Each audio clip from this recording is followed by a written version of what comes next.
I hope everybody's having a great Saturday. I'm smiling ear to ear because I had a fabulous birthday yesterday. Thanks to my family and thanks to you guys. I had an amazing amount of messages and notes and cards and phone calls, and the local florist was beginning to wondering if we were having a funeral here because there were so many flowers delivered. So I have to give a shout out to a couple of people. When I went to my mailbox the other day, there was a lovely couple of cards in the mail and a bracelet made by my great friend, Sheila Landry. She made me a bumblebee bracelet. I've had it sitting here. It's so cute. And a lovely card, hand-painted card with one of my favorite winter flowers, the snowdrops. Sheila sends me cards fairly regularly, and when she does, they're always something that she's created, and they're always beautiful. So I'm just so thrilled. One, I love my bracelet, and two, I love these little miniature works of art that she sends. They're just extraordinary. So thank you, Sheila. And I'm getting very accustomed to Miss Sandy Barton communicating with me. She sends me little thank you notes. She sends me little messages, and she never misses. I get Thanksgiving and Christmas, and I get cards and just the loveliest little notes from her fairly regularly. And of course, she sent me one for my birthday as well. So thank you so much, Sandy. Sandy is from Provo, Utah. And whenever I see that destination on a card, I know exactly who it's from. So thank you so much, Sandy. And my local florist showed up at the door numerous times yesterday. I got a wonderful bouquet of flowers from one of my besties.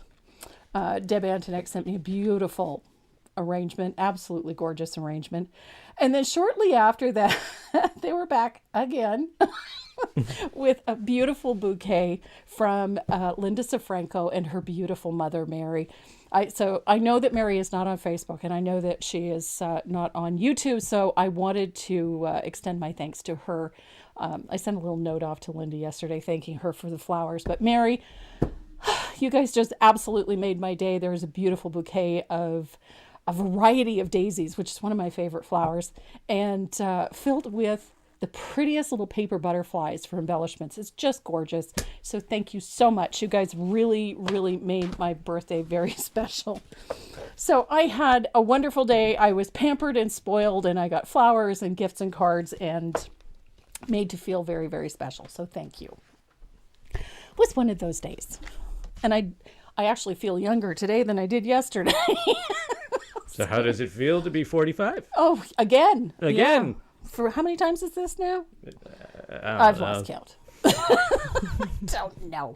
I'm 61 years old. I'm just the grateful. last 15 times. The last 15 times. No, 61 has been a good year. It's going to be an even better year. I had quite a bit up on the website this week. We got more of the Cardinals in, so we're going to update that. We also got a new surface. Got a project coming up for you guys in the next couple of weeks that's going to perhaps take away some of the winter blahs. So we're going to do something fun in the next couple of weeks. I've got the surfaces here. I just have to finish painting it. And next week, we are painting the Sweetheart Valentine's door hanger with the pink rose and a fun little finish in the background. You know me. I like my backgrounds. I like having something interesting going on back there. Make it stop snowing, Renee. I like the snow. This is the best kind because it's not cold. It doesn't exist. It's not there. It's just sort of fallen. It will go away when we switch to the down shot, but I like the snow. What we're painting today is simply Brown-Eyed Susan, which is the mate to the Simplify one. You can see them right over my shoulder here. I love daisies. Daisies, Brown-Eyed Susans, Devil's paintbrushes. All of that type of flower really appeals to me. They're simple wildflowers. I love them. And so they kind of fall into this very country rustic look. And so that's what we're going to be doing today. But before we get started, I want to talk to you about this. this right here. This is the RAK pattern for this year, for Valentine's Day, this fun little one. If you're looking for the video, it is available on the RAK, or the Random Act of Kindness Facebook page. It's also available on my homepage, my Tracy Morrow page. And we've tried to share it all over the place. So it turns out there is a step-by-step video for this, and the pattern is free. You can find it in the free download section of the website. That's in the shop, not in the RAK page. You'll find it in that download section. So it's a fun little pattern. It's super easy to do, and there's a great little video to go along with it. So go and check that out. We do have the surfaces, these little hearts, but you can do it on anything. You could do them, cut them out. In the pattern, we have them both directions. So you have the shape in there, not just the line drawing. And so you can cut it out of watercolor paper. You could do it on MDF. You could do it on cardstock. You can do it on almost anything. So have a little fun with it. They also look really cute done on fabric. So you can have a great time with them. Very easy to do. And you know what? They make somebody's day. Just to... Linda Morgan says she's already painted 35 of your RAK hearts. Awesome. That's awesome. You're doing better than I am. I've only painted 8. Too many other things I got to get done. I haven't had time to sit and paint. So if you get an opportunity, go and download it. It's free, and the video is free. You can watch it wherever you want, whenever you want. We are going to upload it onto the YouTube channel. Just haven't had a chance to get to that yet. And make a bunch of these. Make one and give it away, or make 100 of them and give them away, or just wear one. And promote an act of kindness. That's all I ask. Have a little bit of fun with it. And if you're painting this type of thing for bazaars or craft sales and whatnot, I really appreciate it if you just put our Facebook page on it. Stick the Random Act of Kindness Facebook page on and direct people there. Perfect. Molly Ann Stocks is wondering, what did you finish the heart pin with? I actually have been playing a lot with UV resin, and that's what I've coated this with. So it has that nice heavy sheen on it. It's nice stuff. I used one off of Amazon. It was inexpensive, works really, really well, comes with the little light kit. I do have a link for it somewhere. I will put it up a little later. They're great fun, and they finish these really nicely. I also used the gold paint pen to do the edges. And they do make for a very cute pin. If you can't find them, or if we're sold out on the website at any time, you can also find them at paintingwithdeb.com. She's got tons of my surfaces available, so go and check her out as well. Patrick is wishing you a happy birthday. Thank you, Patrick. And Eddie sent me a friend request yesterday, so yeah. Patrick, I sent now that I have your attention, I sent your little parcel off to you the other day. It's a little bigger than what you had ordered. Just saying. I sent something off for both you and Eddie. So, mwah, love you. Thanks. Linda Franco says, will the Valentine piece we're doing on Tuesday be available for everyone after? The Valentine piece. Oh, for the Tuesday night live. Yeah. Yes, I will get a pattern ready for that. It'll be fun. We're going to have fun. I love doing Tuesday. We do our membership group does a Tuesday night, sort of a live, but it's a very quiet one, and they're simple. They only run for about an hour, but we usually cover something, whether it's a technique or a methodology or whatever it is. We always cover something, and we have a good time doing it. So, Linda's also wondering if you got her mom's card. Not yet. Our mail is very slow. Yes. We just got a bunch of snow. Yeah, we got a whole bunch of snow. And from what I hear, we're anticipating a nor'easter on either Sunday or Monday. So that could also leave us with a whole bunch more snow. So who knows? You also got a happy birthday from the future. I did. You did. You got the first happy birthday you got was from New Zealand. That's right, too. It wasn't even the 26th yet, and I got a happy birthday from some friends down under. It was the 26th. Yeah, there. Not here. So you got a happy birthday. I got a happy birthday from the future. It was, yesterday was a fun day. We had lots of goodies, tons and tons of presents. A lot more presents than If you can't tell, she's got a full stock behind her now. Yes. Renee gave me 2 more pencil boxes. So I have all of my pencils now in those. My pastel pencils, all my watercolor pencils are all in drawers and labeled. So For now. for now, until I buy more, then I'll need another box. You might not get your card till March. At this rate, yeah, at this rate. So, giveaways. We haven't talked about giveaways. I have something really nice for you guys. We have 3 Dynasty Water Lily brush sets to give away. And we've also included in that, we've got some Tombow goodies. It's a nice giveaway this week. They're worth about $50 per. So it's pretty exciting. Wait, what's this? Wait, what's what? Karen Jones, my flight is booked. Cool. Looking forward to my visit. Miss Wait, she's Karen, coming home? She's coming home. Uh-oh. Brace yourself, Effie. Don't know where we're going to put her, but we'll put her somewhere. She's small. We can fit her anywhere. Sock drawer. Put her in the sock drawer. I'm sure she'll appreciate that. Not my sock drawer. So, the giveaways this week, we have a beautiful set of Tombow drawing pens. We have a set of Dynasty Water Lily brush sets.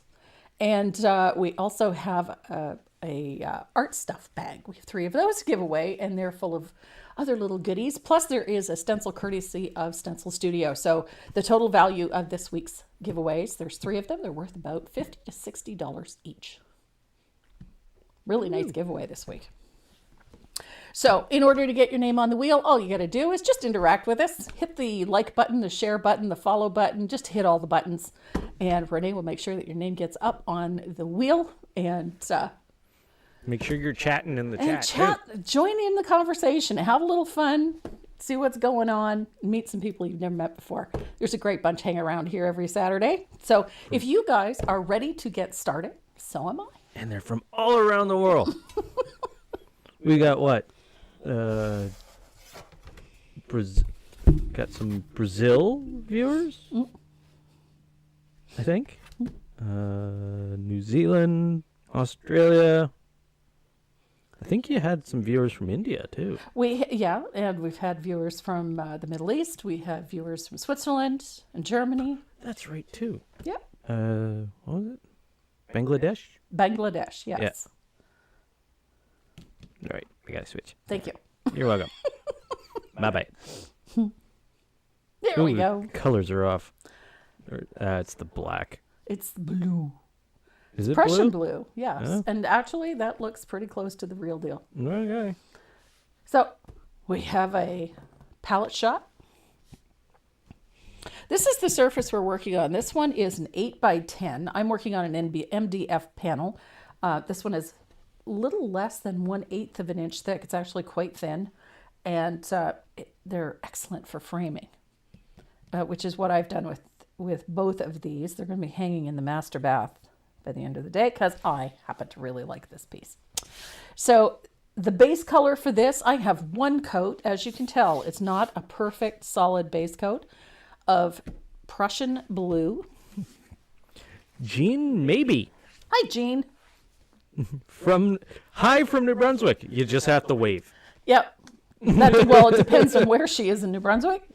You just have to wave. We're in the same province. Yep. So, Jean, where are you from? Oh, we're gonna find out. Just watch Bathurst. Bathurst? You from Bathurst? Or Cookan? Or Moncton? Moncton? Moncton? Sussex?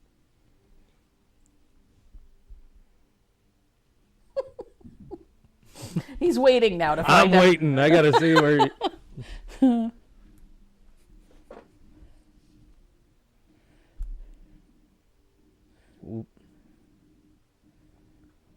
Lanoke, Arizona. Wow. House to home. Fredericton. Geez, you're just down the road. She's from Freddie. House to home. House to home. We're from, well, we usually say we're from Fredericton, but we live out New Maryland way. We're out in the village.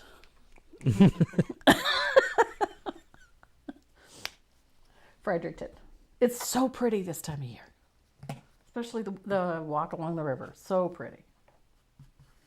But I don't think there's a bad time of year in Fredericton. So we're going to add a checkerboard stencil to this. And I'm using one of these. This is a 5/8 Dynasty Pro stencil brush. This is my favorite stencil brush. And the color I'm using is Cobblestone. And we're going to stencil this so that we get it covered, but not perfectly, if you know what I mean. I don't like perfection. It's boring. So essentially what we want to do is fill in this whole surface.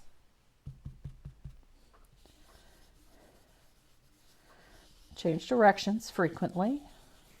Melissa Jones wishing you a happy birthday. Thank you, Melissa. Robin Storm's having a hard time typing because she's got a lap full of dog. She has a lap full of gizmo. Yeah. Yeah. I don't know if she's got the... They don't have the chair yet. They don't have the chair yet? Well, you know what? I mean, Yeah, little they're Gizmo's accustomed been to a little bit of a financial challenge. Let's call it that. He'll get his chair when he's ready. So in the interim, he sits in Mom's lap while he gets fed.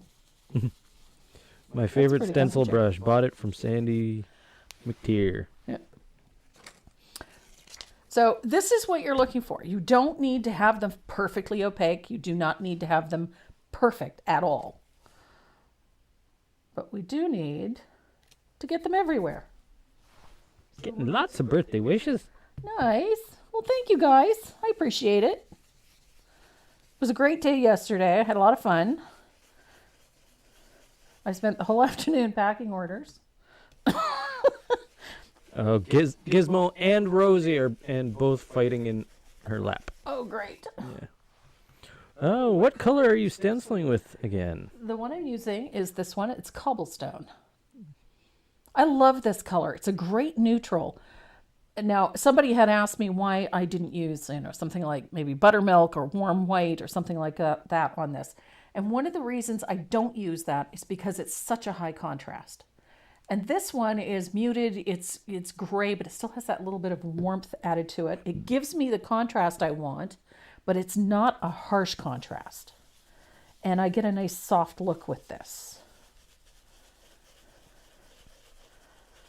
And I really like Cobblestone. It's a nice color to work with. It's a really nice neutral. I like it so much that I painted the bathroom on the main floor and the water closet off the pantry are both painted this color because I like it. And I just goofed and I got a bit too much paint on. I think I might have bled underneath, but it's okay. Yeah, I did bleed right there. But it's all right. It's not going to show anyway by the time we're done. So I'm just realigning the stencil so that I get the whole area covered. And you don't have to be neat and tidy with this. I know everybody worries about whether or not everything is supposed to be perfectly straight. It doesn't matter. What's that? Renee, I like the little film you made walking your doggy in the snow. Oh, walking maze. Oh, my 3 rules of owning a Mal. She has been losing teeth at a horrendous rate this week. Well, she kind of pops them out herself. I know. Well, she's She's just a set of gums right now. pretty much. She has a few teeth, but they're the ones, the big ones right at the back. Yeah. Yep. But she's something. We've been having a lot of fun with her this week. I bought Krylon spray matte sealer to put on a painting I did on canvas. Will this be a good thing to do? Yeah, absolutely. Recommendation, shake it very, very well. Shake it as long as you think you need to, and then shake it another minute or two. Make sure you shake it really well. And then when you spray it, do it in very light coats and keep the nozzle way back. You want to be a good foot away from the surface, if not more. And just do it in very light coats. You can do 2 or 3 coats. That way you'll get a nicer uniform finish than if you try to do it all in one shot. I like the Krylon spray. It's just difficult for us to get it here in the matte finish, and that's the one that I prefer. Does it matter what size Stencil Pro you use? This is a tip. Whenever I'm working with the stencil brush that I choose correlates directly with the size of the openings in the stencil. So if the stencil has very small openings, if it's a small stencil and has small openings, I use a small stencil brush, so 1/4 inch to a 1/2 inch. If the openings are a 1/2 inch or larger, I go for 1/2 inch and up. So in this case, I went with a 5/8, which is just slightly larger than a 1/2 inch. And then that way you're not fighting against it and you get a better distribution of color. So whatever the size of the opening, so if it has a large opening, say 1/2 inch or more, then I go 1/2 inch or more as far as the size of the brush. I need a puppy sounds like they're a lot of fun. If you've never had a puppy, they're a lot of work. They're a lot of work. Yeah, it's like having an infant in the house. A suicidal toddler is the best way to put it. Yep, exactly. At least Maisie is. Everything needs to be chewed on, eaten. Oh, we're constantly going, spit that out, take that away. No, no, no, no, no. I've never said no. I never said no this much when you were little. I've said no more with her than I ever did with you. I just got a puppy. She's half pug and schnauzer multi-poo. Maltese poodle. Huh. Schnauzer and pug. That's a cute mix. That's weird. She is something else. I forgot about all the nipping and feet biting. Yeah. Yep. And that's the snout. Schnauzer. Yeah. Well, everybody thinks that everybody's edible. Yeah. Everybody thinks the Schnauzer was just a companion dog or a household family dog. No, it's a protection dog. Yeah. They're very, very protective. Yeah. So once you have your stenciling done, you're going to sand it. Now, I sand in one direction only, vertically, following the checks. And you can be as aggressive as you like. Now, I like this heavily distressed, so I'm a little more aggressive with my sanding than some will be. But I like to wear through some of these checks. If you're painting on a canvas board, would you still sand? Yes, absolutely. It won't hurt. Renee, you must have been a good little boy. I tell people that Renee was the perfect baby. He was so easy. He was just the best demeanor. And then he turned 2. And he went from being this perfect child to being Damien. Put the dog down, Damien. No. But he was just busy. Busy. So I just brush off the dust with a little bit of water and a wet paintbrush. And then we're going to dry this. There was an early request for substitute for cobblestone. For cobblestone, burlap. Burlap, khaki tan. Any one of those neutrals will work just fine. Could you do like a thinned warm white? You could, but the contrast is still very high. Yeah. Well, you're going to hit it with asphaltum anyway, right? Uh-huh. But it's still high. Yeah, it's still going to be high? Yeah. So like the neutral, it doesn't compete with the blue. Look at that. So we're going to make a high-tech applicator. No, you know what? I'm not going to do it that way. I'm going to do it this way. I can't find my cobblestone, and I have been mixing gray sky and khaki tan. That'll work. That works. Yeah. So, Renee commented on my water dish this morning. I have a skull. Yes. Her water dish is a skull today. Yeah. So I've thinned out a little bit of asphaltum. Her enemy's skull. Yeah. I've thinned out a little bit of asphaltum, and I'm going to brush a light coat of heavily thinned asphaltum over the whole surface. The background color is Prussian blue. Yep. Like Napoleon's lapel. Mm-hmm.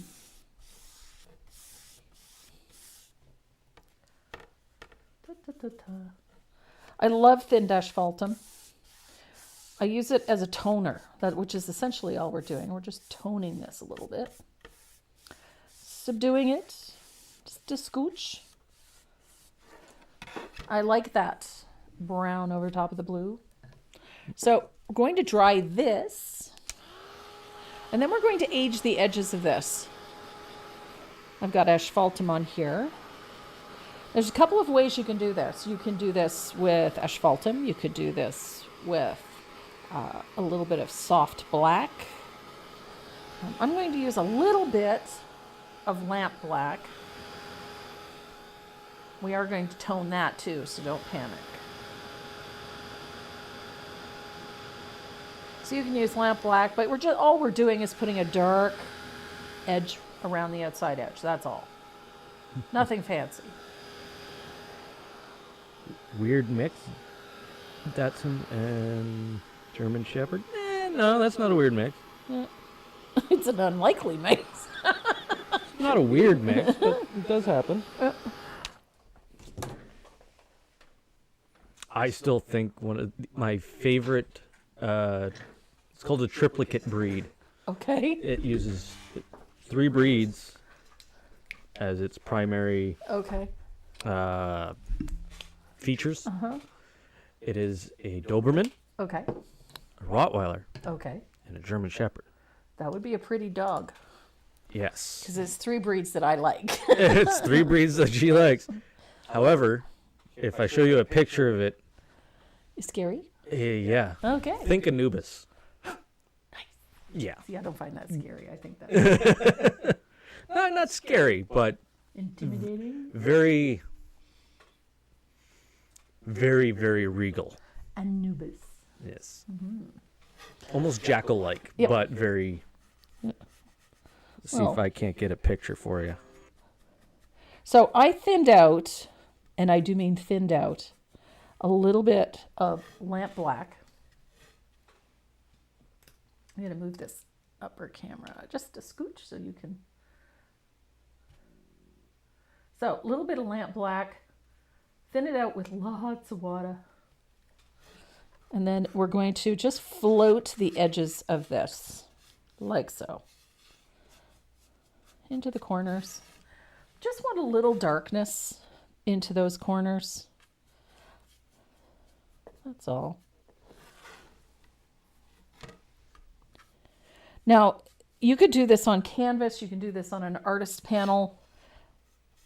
I like it on canvas if it's a profile canvas that you don't have to frame. Then this edge, this dark edge, becomes very dramatic. It frames up things really nicely. And that looks really good on this type. As you can see, that black, it's not heavy, it's not garish, but what it creates, and I'll explain that in just a sec, what it creates is sort of a frame for the finished piece. So I'll dry this.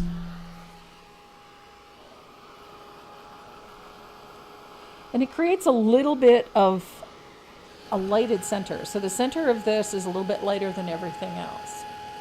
Beautiful. Very pretty puppy. So having that dark outline just sort of frames things up, and it gives you a nice lighter center, and it draws your eye towards the center of this piece. So from this point, you are ready to trace and transfer your line drawings onto your panel. Joan is wondering, just got MDF boards. Do you seal them first? Yes, never a bad idea to seal them. I usually take one or two I thin out a little bit of decoupage medium or all-purpose sealer and just put a single coat on and let it dry and then give it a light sand. It's because MDF, especially if it's a less expensive version of MDF, they have a tendency to get pebbly. The surface gets a little pebbly. So if you seal it with just a little bit of all-purpose sealer, what you'll get is a little pebbly surface, and then when you sand it just lightly, it smooths it out really nicely. Almost like pilling. Yeah, it does. It's almost like pilling. Just gets a little pebbly. So sealing it is never a bad idea. And all it takes, just thin out a little all-purpose sealer with some water, 1-2 light coats, let it dry, give it a light sanding, put your base color on. Oh. So this is our piece. I love this. I love daisies, and anything that looks like a daisy, they're just one of my favorite flowers. So the mug in this case, it matches the one in Simplify. It's actually based on a coffee cup that Renee gave me. It looks like a chipped up, beat up old enamelware coffee mug. The hug mug. It's a hug mug. And I really like it. It has a nice vintage feel to it. So I wanted to sort of convey that sort of vintage feel, which was why I went with the checkerboard in the background. I really like that vintage country type appeal. And so that's what I went with. Speaking of which, I need a coffee. Okay. So this piece is not difficult to paint. Now, we are going to start with something in the background and in the foreground. And I'll do that first because it just makes everything else come alive. So I'm going to use a little bit of lamp black, just like we did for the outside edge. And I'm going to thin it out. And I'm going to use just a wash of that lamp black below that line. That's the edge of the table back there. And we're going to change the value of the foreground with a wash of thinned lamp black. This does not have to be perfect. It just needs to be a wash.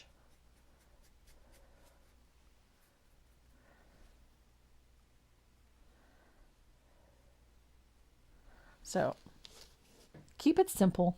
Don't overthink it. We have so many things left to do to this, so there's no point in overthinking everything.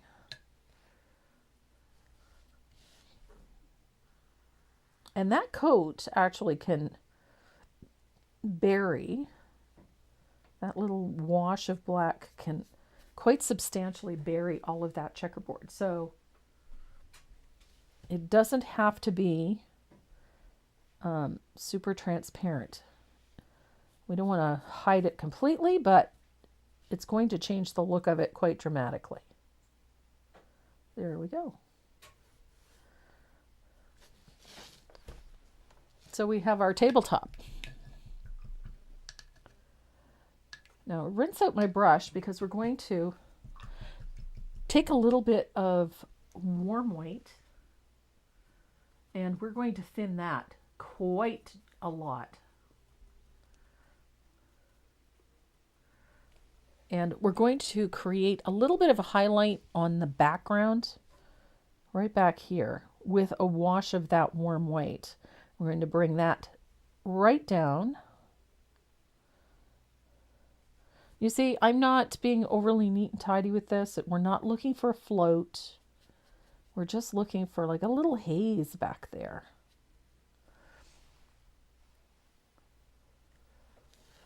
And I'm doing that with just a loose wash, very loose wash of thinned warm white.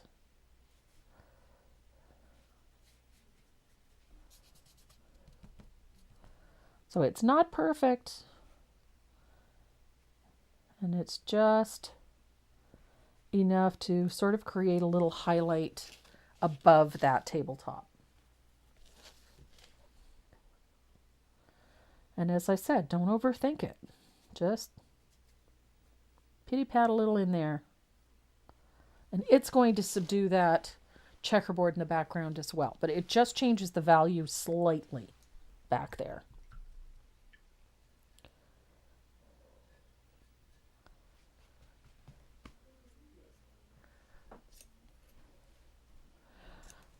Now I'm going to dry this real quick.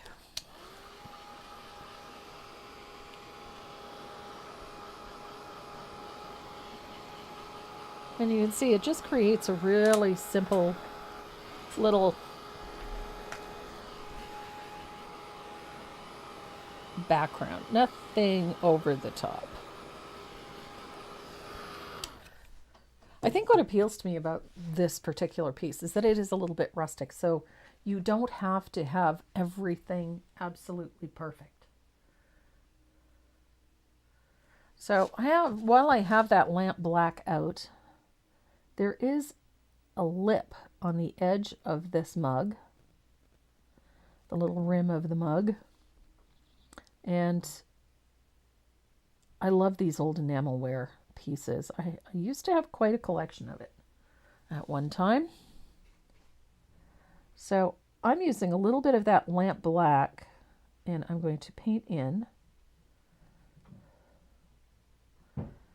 the edge of that mug with a little bit of lamp black.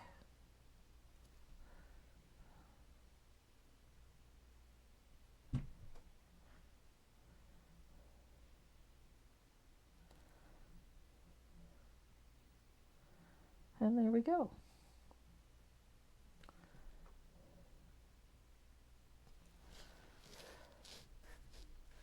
You have to have some of it showing. Just gives that mug a little bit of character.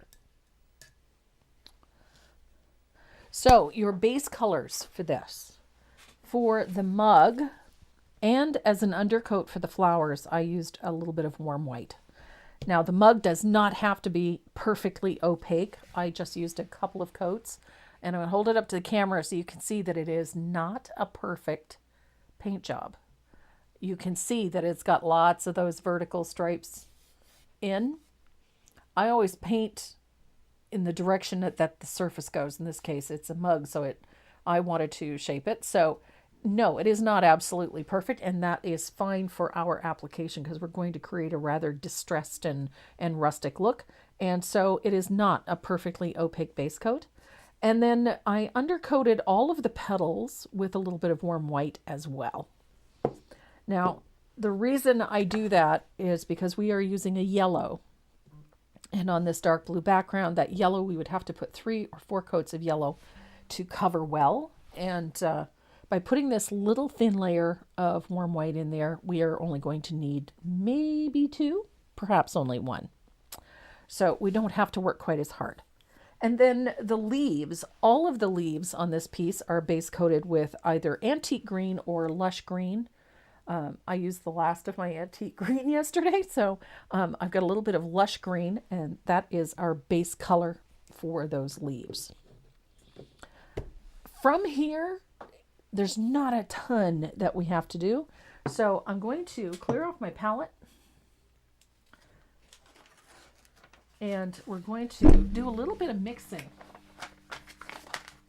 We're going to create some fun textures on this cup. We've done this before. We did this with the Simplify one. This is just one of my favorite techniques. I love how this looks. It's just fun. If I can find my palette knife. There it is. Palette knife. So, got a palette knife, and I'm using a little bit of texture sand paste. I use this a lot. I love this stuff. We don't need a ton of it, so I'm going to take about a half a teaspoon.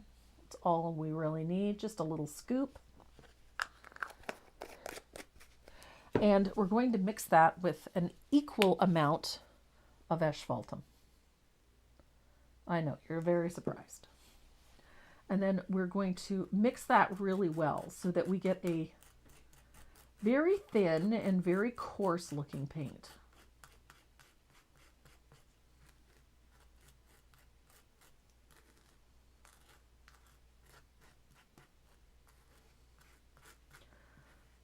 It looks kind of icky, but it's going to work wonders for what we're doing. So there we go. I've got a little bit of asphaltum mixed with texture sand paste. Now the brush that I'm using for this is, I'm using a 1/4 inch Dynasty. It's in the 300 series. It's a little Deerfoot. I like this one. It works really well for this type of application. And I'm going to use just the tip of that brush to pick up just a tiny amount of that texture medium. And then we're going to create some rust spots on our mug. So I'm using just the tip of this brush to place it. And then I'm going to turn the brush over and use the Deerfoot to stipple that texture out just a little. And we're going to create just a few little spots of texture around this mug. And I like a little at the bottom. The nice part is that you don't have to do this all in one go. Because it's a texture medium, you can add it and build it up. And that appeals to me a lot. I really like the idea of being able to have a little more control over it. I'm going to add a nice little chunk right here. And I'm thinking this one's going to cup. Oh, that was brilliant. I'm going to come up underneath this flower. Just like so.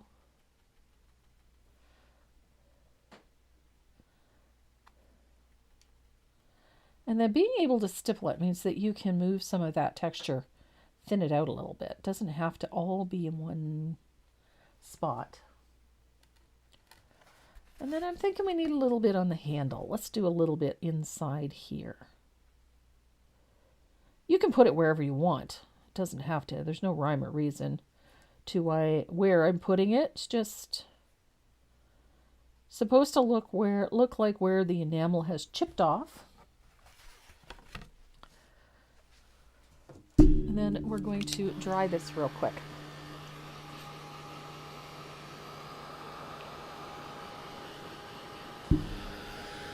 And then you can go back in and build up that texture a little. Now I'm kind of partial to letting it sort of build up towards in one chunk area and then let it work out. Or in this case, you know.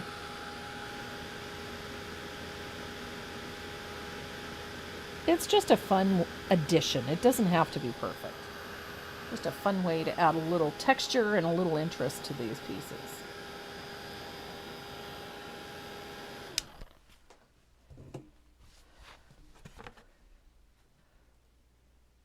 Easy peasy.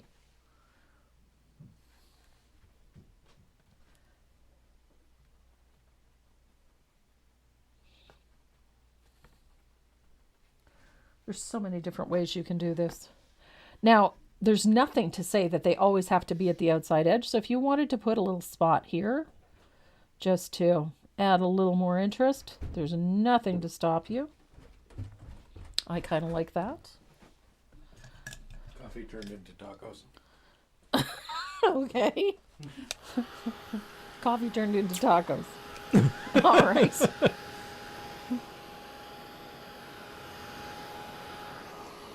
So all that really creates in there is just the texture so far. A little bit of the color, but it's mostly the texture. Now, I went and got two other colors. I got a little bit of red spice. It's one of my favorite. I love this color. Here's a good question. Shoot. Would it be possible to use snow text instead? Yes, absolutely. I like the texture sand because it's finer. The problem with snow text is that it is white. And so whatever color you add to it, it tends to go to a pastel version. However, having said that, Thin it out with a little bit of white paint. Create the texture and then add the color after the fact. Will work just fine. It just adds a step, but not a big deal. So I've got on my palette a little bit of red spice and I have a little bit of asphaltum. We're going to take just plain asphaltum and we're going to add a shadow along the outside edge of our mug. And yes, we're going right over that rust we just created.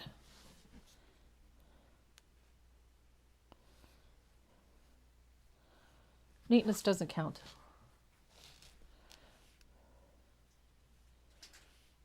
I like this because it's forgiving. We're making a rusty cup. How perfect does it need to be? So, what was the brand of the sand medium? It is the Media, Decort Media sand paste. Texture sand paste. I'm a fan. I love it. I apologize for the crunching. My taco is delicious. We had to add taco night. He gets cranky if he doesn't get tacos every once in a while.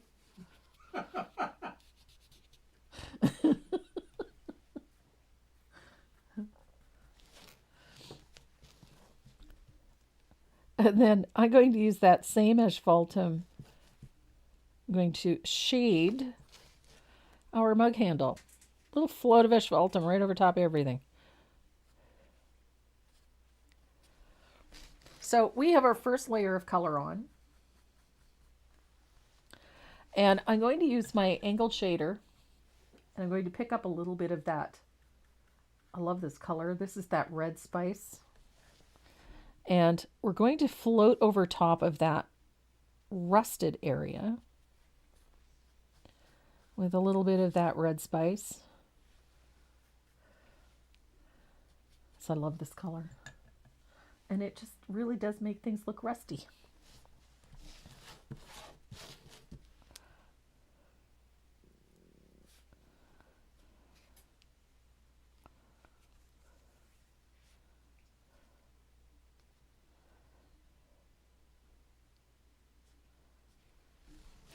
Look how fun.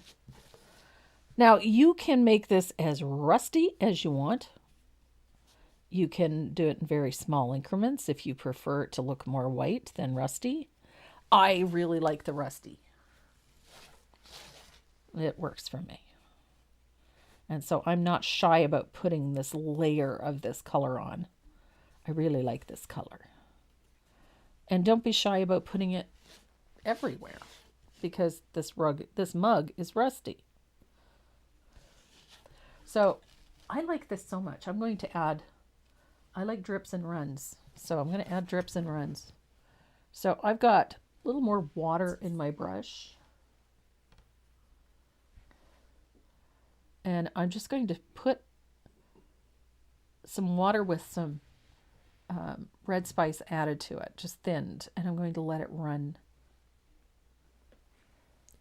down the side of the mug. Is red spice close to burnt sienna? Yes. Another color you can use is cinnamon stick.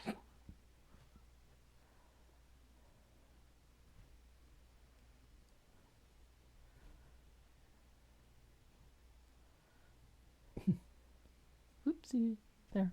I love this because you can play with it a little bit. And then when you get to the point where you're happy with the way it's run, you can clean up. So I'm just using a little bit of water and a clean brush. And so I have that little drip running down the side. I love how that looks.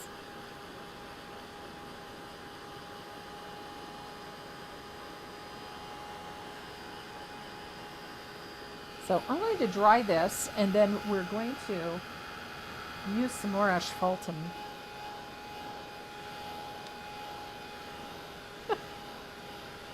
Loving the hearts. Thanks, guys. So I'm going to just deepen a few shadows. and a little of the aging, just with a wash of heavily thinned asphaltum. Heavily thinned.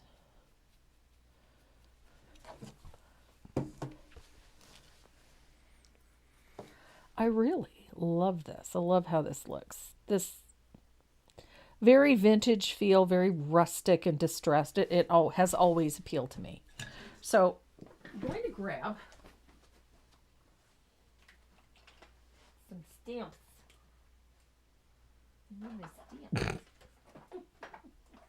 Hee, the bottom of the cup looks like a butt. It does look like a butt. I just realized that. So I went and got a couple of cancellation stamps, and then I went and got my alphabet stamps.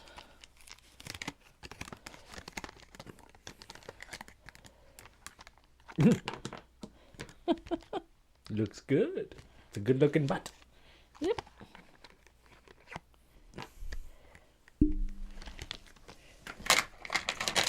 Alphabet stamps. I really should just put, if I'm going to use them that way. That's an O. I need an M. Where's my M? That's a W. Good gravy. There's M. So I got to make sure I've got the word simplify. S-I-M. I need a P.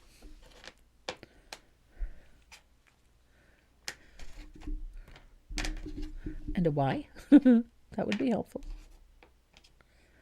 There we go. So I love these. If you're looking for these alphabet stamps, this is a set of Recollections alphabet stamp. It's a 30-piece set. I got this one at Michael's.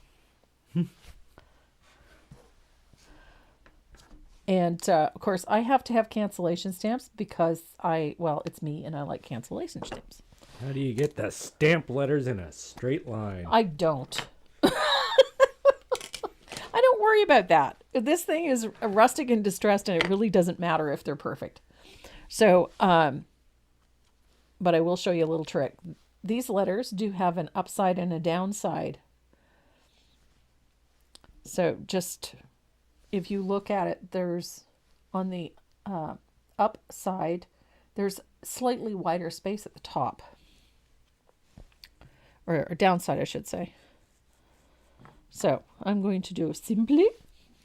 Here we go. Where did you get your cancellation stamp? Mine actually came with my grunge set with the from Stampendous, but that set is no longer available.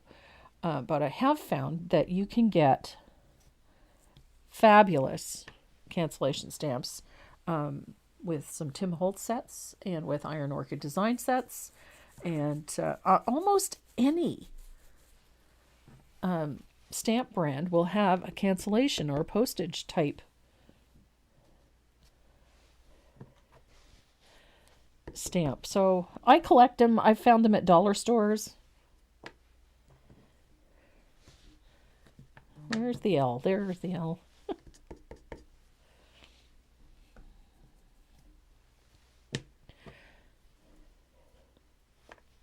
Where's the I? Good grief. How did these things get away? There we are.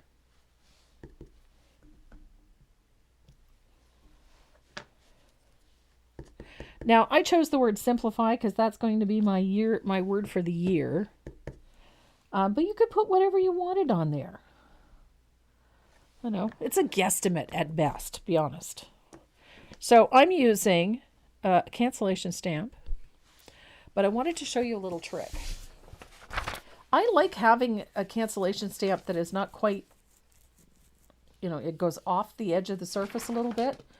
But the problem with that is that if I do it, then it's also going to be on the background, and I don't want that. So what I do is I put a sheet of paper next to the area on the straight line, and I stamp. And then that way it walks.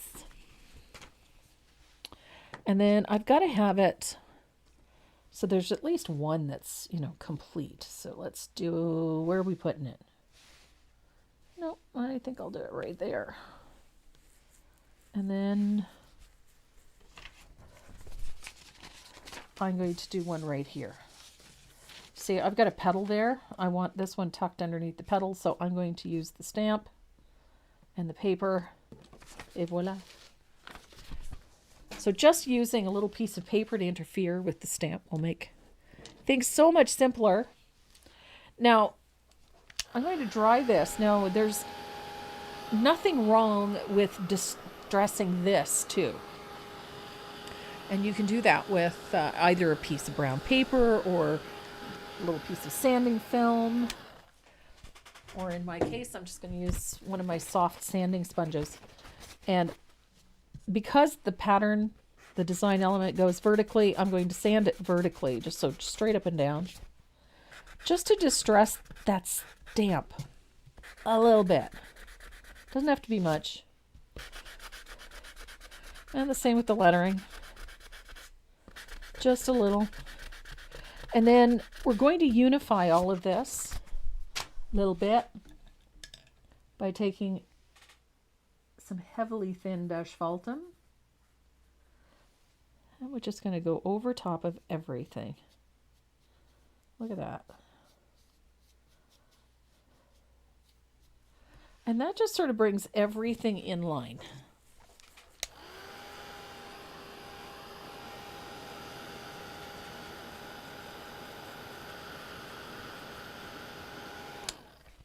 Now, I'm going to deepen a few shadows because needs must. We need to. I'm going to grab some lamp black because we need to darken a few things just a little bit. So I'm going to use a little asphaltum and a little touch of lamp black just to darken it a little.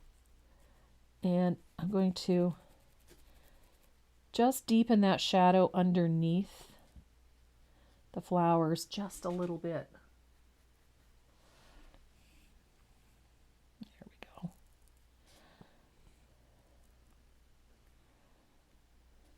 Sometimes it's that little thing that you do. It doesn't have to be much, doesn't have to be perfect, but just that little thing makes a world of difference. So, little float, heavily thinned lamp black, and I mixed it with a little asphaltum because we wanted to maintain that brown, but we wanted it a little deeper. Awesome sauce. There we go.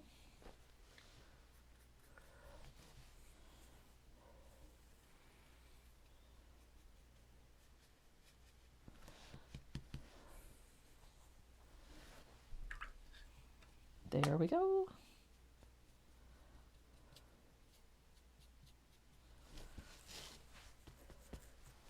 So now we have our mug. Easy peasy. I love this heavily distressed appearance. It works for me. Now we have a little bit of highlighting to do. We're going to do that with a dry brush.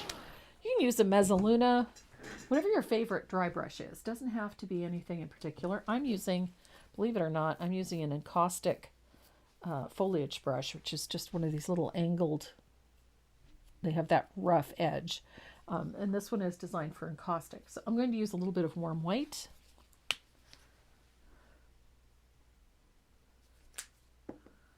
And I'm going to pick up a little bit of that warm white and I'm going to tap it into my brush and then blot on some paper towel. Now, my highlights on this are going to be on this side, just left or right of the center, just a little, and in a vertical line.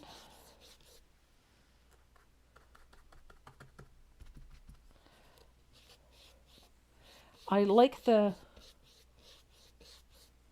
dry brush method for this because it doesn't come off as being very shiny. We want light reflected, but we don't want it to look polished because this cup is not polished. So, little highlight We're also going to put a highlight here on the edge of that mug. Just a little bit. I also want a little bit on the inside edge of the handle here, just a little. Now, whatever your favorite brush is, by all means, use it.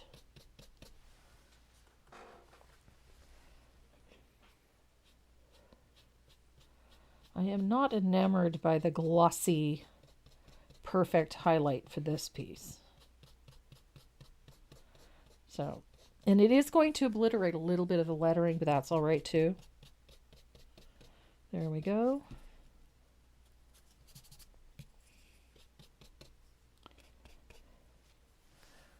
And then I'm going to clean that out. And I'm going to grab a little bit of Orange Flame. I love this color. Orange Flame is a great highlight color. So I'm going to pick up a little of that Orange Flame on that same brush. And I'm going to just dry brush a little of that Orange Flame onto that textured rust that we just did.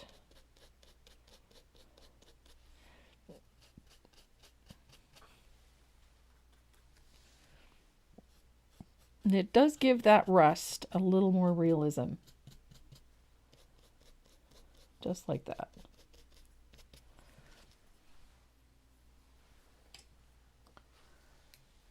Now we have that metal rim, that black rim on the cup is enamel, so it can have a little bit of a highlight on it because it's enamel.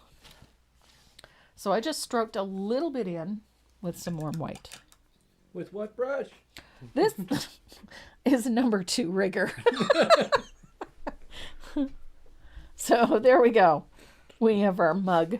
Now, this is enamelware and it is beat up and you need to have a little bit more texture to it. One of the things I like doing to this is spattering it with a little bit of either asphaltum or a little bit of lamp black.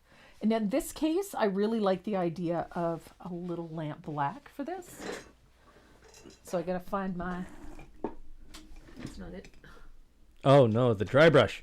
I need my, What'd you use for the dry brush? I used a Dynasty Encaustic foliage brush. It's just an angle one.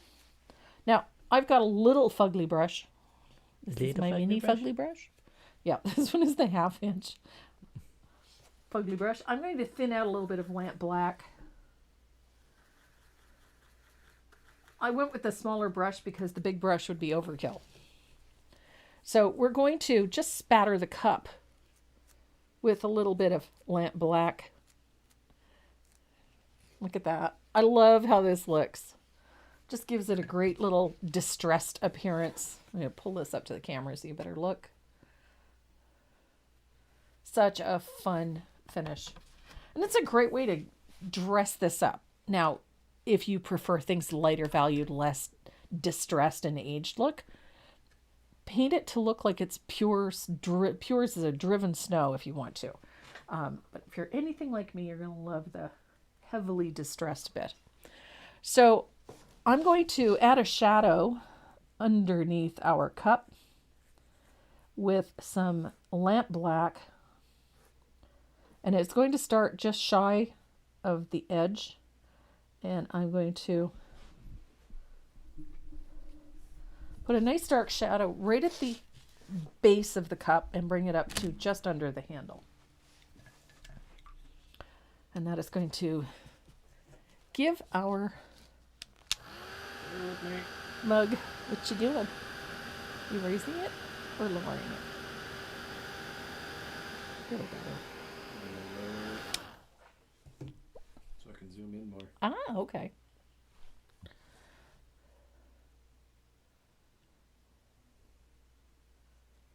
I can adjust.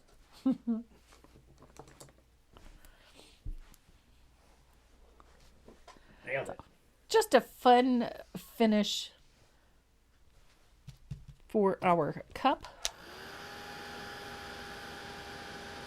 This makes such a cute pair.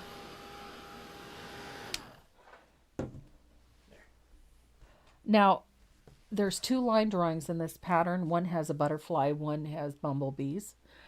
Which one you do is entirely up to you. But the techniques are the same, and the step-by-steps are in there for both the butterfly and the bumblebee. So if you decide you want to do either or, you can.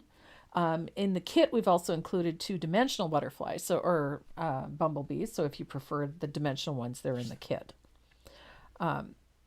This is just a fun piece to do, and I love them framed. You can put them in a contemporary frame, so they don't look so rustic. And then they make this really cute couple that you can put into your family room or your dining room, or in my case, the master bathroom, because I needed something flowery in there. So I'm going to go off Lorraine here. Okay. Because I kind of want to see it done too, but I'm going to be a little bit more specific. Okay. I want to see a 1945 Chevy short bucks pickup. Okay. Done with this rust technique. Oh, you know what? I know an artist that has done something like that. Yeah? Yeah. Her name is Debbie Cotton, and man, oh man. Debbie Cotton's done it, eh? Debbie Cotton, she's amazing. She does that rustic vehicles just beautifully. Oh, She does everything beautifully, I should say. I meant like the little red pickup Christmas thing. Oh, yeah, I could do that. Yeah. Yeah. Little touches of rust. Yep. What am I looking for? Green, right. I forgot. We're going to shade leaves, and I didn't have green on my palette. Then you spoke, and I lost my train of thought completely. I Sorry. get it. All the way off the reservation there for 30 seconds. So all of our leaves are based with, in this case, lush green or antique green, either one. They're very close. Antique green's a little more yellow, just a little, and the difference is negligible, to be perfectly honest. Yeah, we're getting a lot of yeses. Okay, on the truck? For the little pickup, yep. I could see, you know what? I think that would be really cute done for the fall. Have a pickup truck and then fill it full of pumpkins.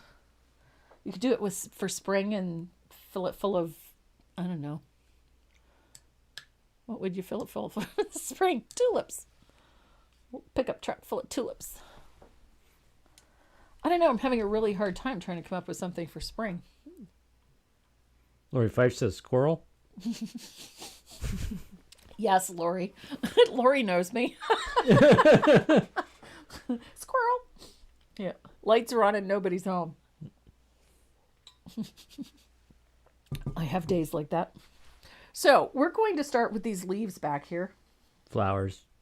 Flowers is the consensus. Flowers for spring? Okay, flowers in general. Hello from Lima, Peru. Holy smoke. Welcome.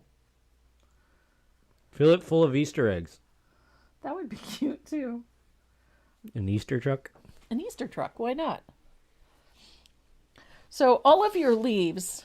Tulips and daffodils. Get floated with a little bit of plantation pine, black green, any dark green will work just fine.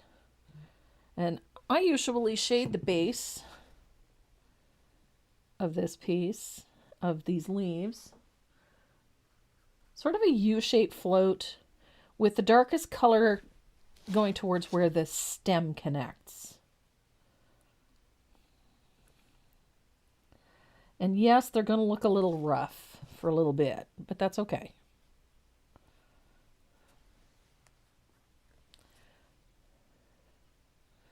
So there's that dark green.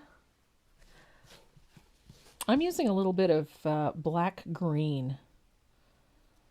I'm fond of black green. It's very close to sap green.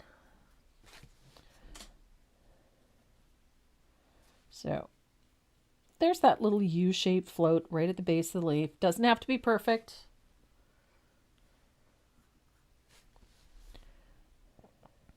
Oops. Oh, we got to have different colored trucks. We got to save the red truck for Christmas. Yes. Then you have like a... The turquoise colored truck is for fall. Is fall. Yeah. And then a Bahama blue truck. Well, that would be the turquoise truck. Oh, well, that should be summer. No, that's a fall one. Works really well for fall. What color would you have a summer truck like that? A summer truck, I would probably go with one shade of green or a powder blue. I think a powder blue would be really nice. Yeah. Green I would associate with fall. No, green is more of a spring color.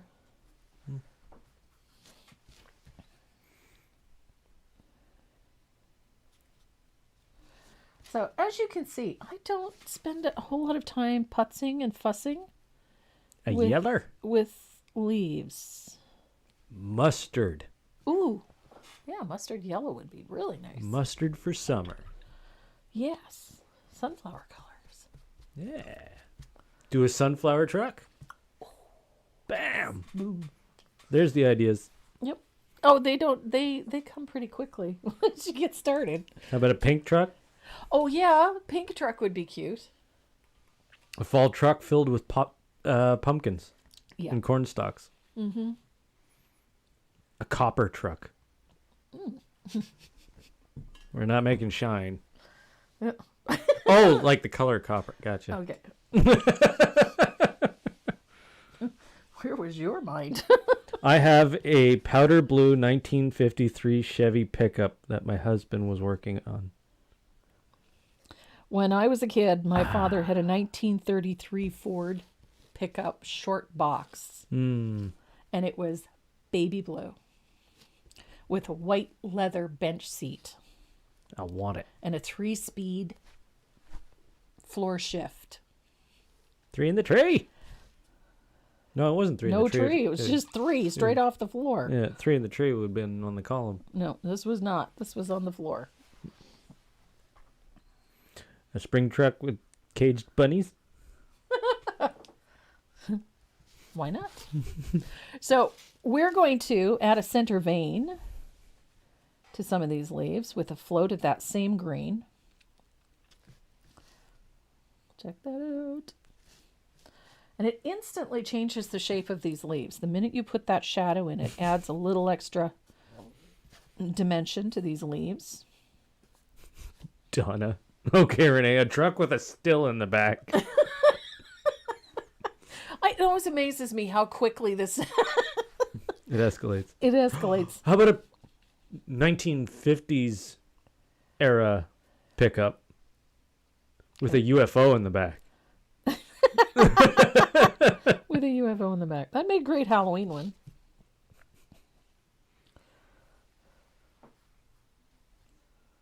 Purple? Purple would be an awesome truck color.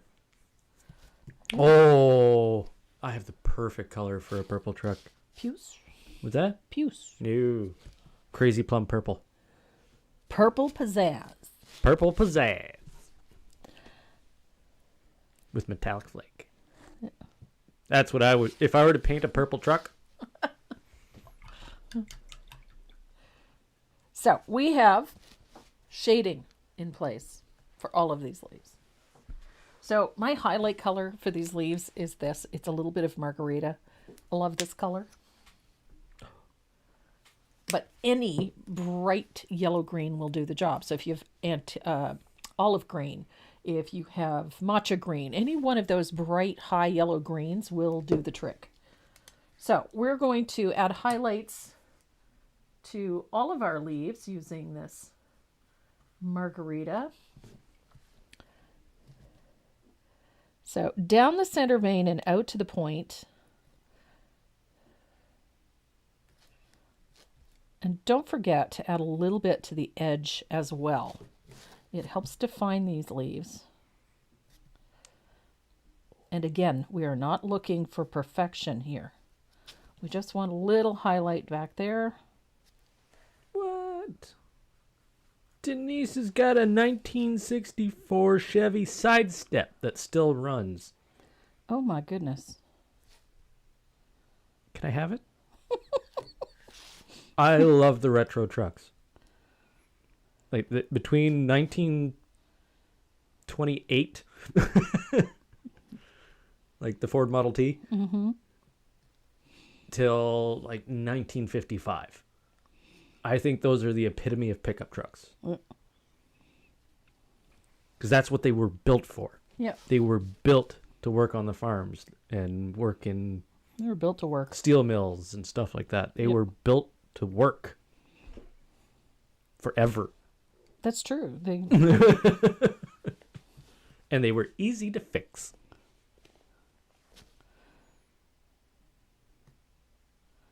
Well, my dad's 33. I loved that truck. What happened to it? He sold it. You sold it? He at one time we had a 57 Thunderbird, Ooh. a 1968 T-Bird, Oh.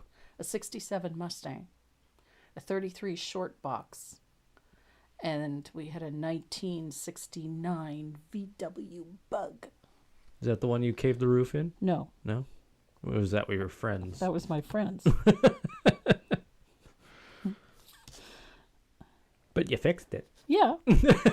Three of us in the back seat just plopped our feet up onto the roof Yeah. and pushed. Can't do that with the new bugs. No. The new bugs wouldn't take a rollover the way that one did.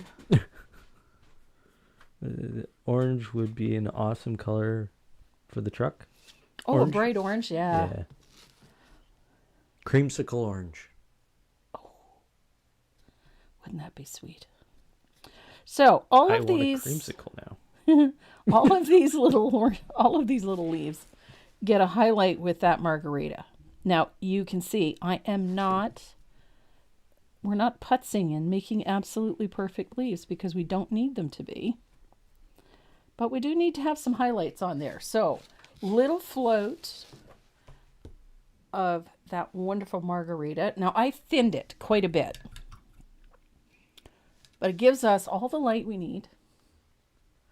And then we're going to go back in and clean up using some thinned black green. I'm going to clean up all of these little shaded areas, just a little. So down the center vein. All it does is just enhance that center vein, gives it a nice contrast, and it doesn't have to be perfect. It just cleans things up a little bit, gives you all of your detail back. Easy peasy. There we go. So we have leaves.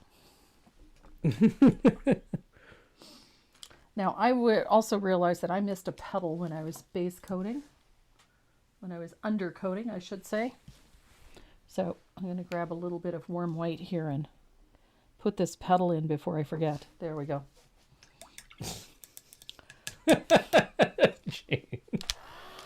Yeah, well, I have a Ford F-250 Eddie Bauer 2020 or 2013.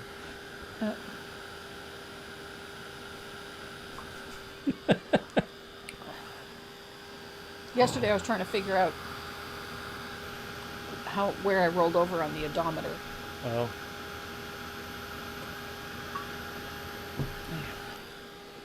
Robin Storm's got a good option for Halloween. Oh? Yep. A orange pickup with a big Voodoo Vinny in the back for Halloween. My Vinny is sitting on top of my pencil cases here. Quite content. Voodoo Vinny. Voodoo Vinny.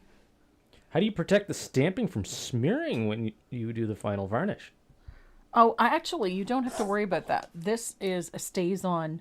This is a solvent-based ink. It is not bothered by the varnish at all. Win. Yep. So I'm going to put something in the centers here of my flowers. Just a little bit of asphaltum. I'm just stippling it in, which means I'm just picking up a little on the tip of my round brush and I'm just patting it into place. Does not have to be perfect.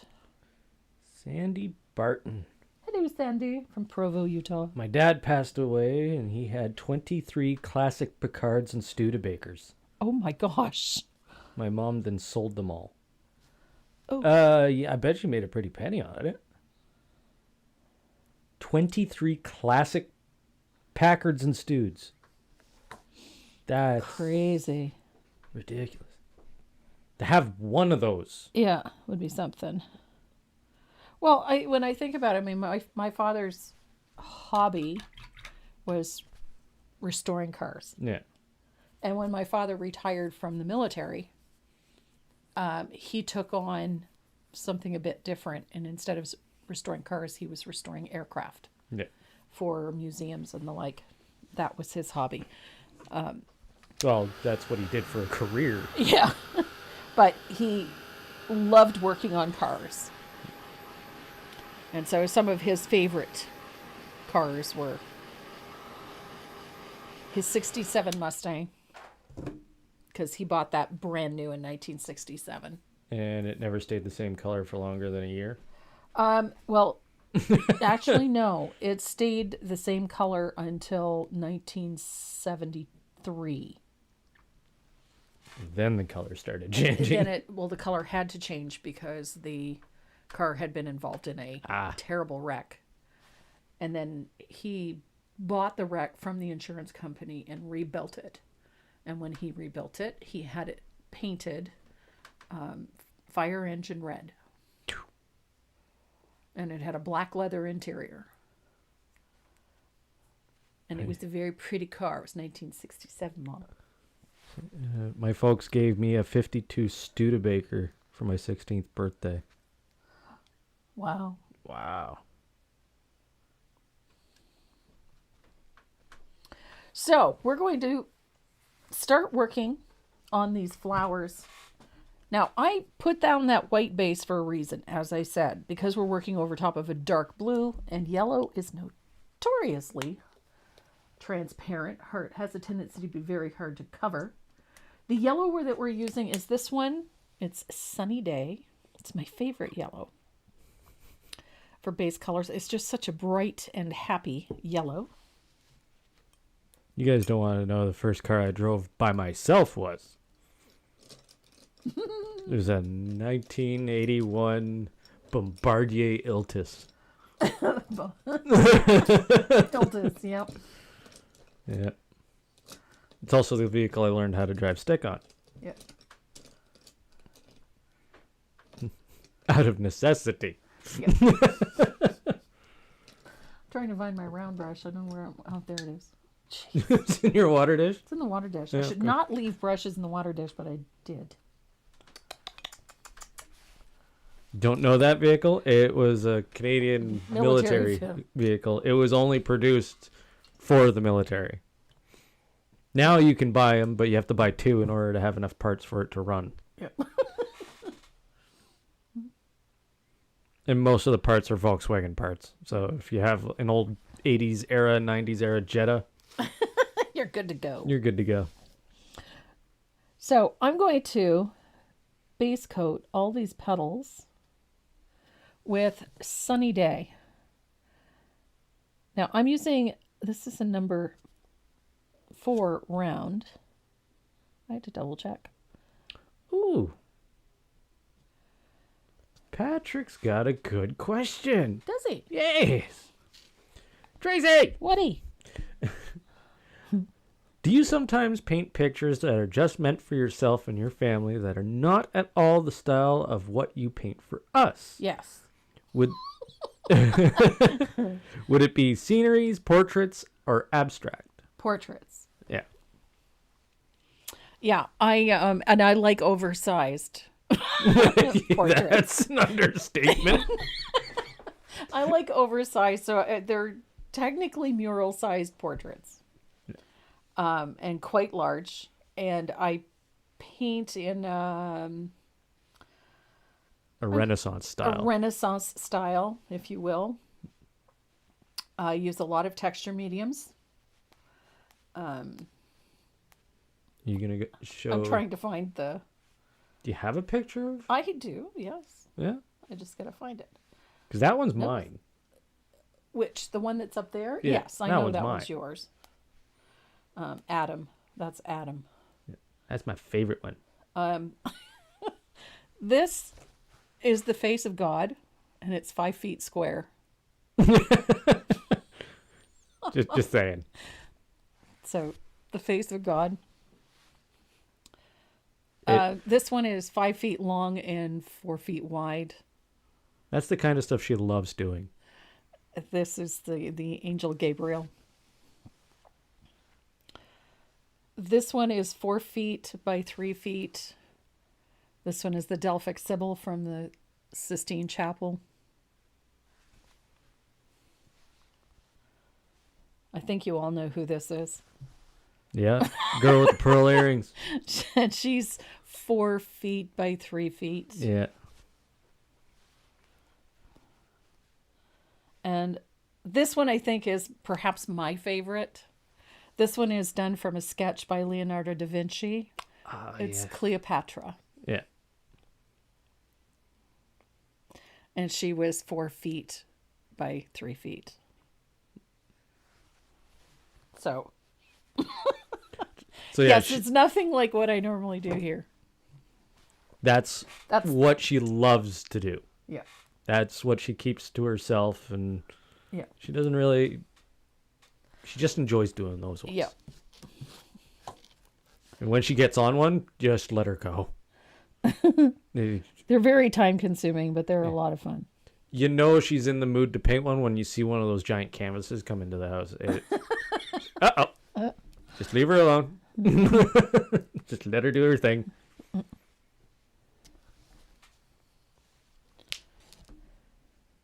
I haven't done one in quite a while, though. I've been a bit busy. That's okay. So, I'm just basing out. And what I love about doing that undercoat, I don't know if you can see it. Probably not. I'm going to pull this up to the camera a little bit. I'm putting one coat down. You can see that there are fine stria and brush marks in the paint. And those work in our favor when we do this. Because it helps us create those little those veins in the surfaces. Can you even imagine ever to have to mail one of those? No. She was, when I was living out in Winnipeg, she was going to send me Adam. Yeah. And then she saw how much it was going to cost just to get it to Winnipeg. Yeah. It was ridiculous. No.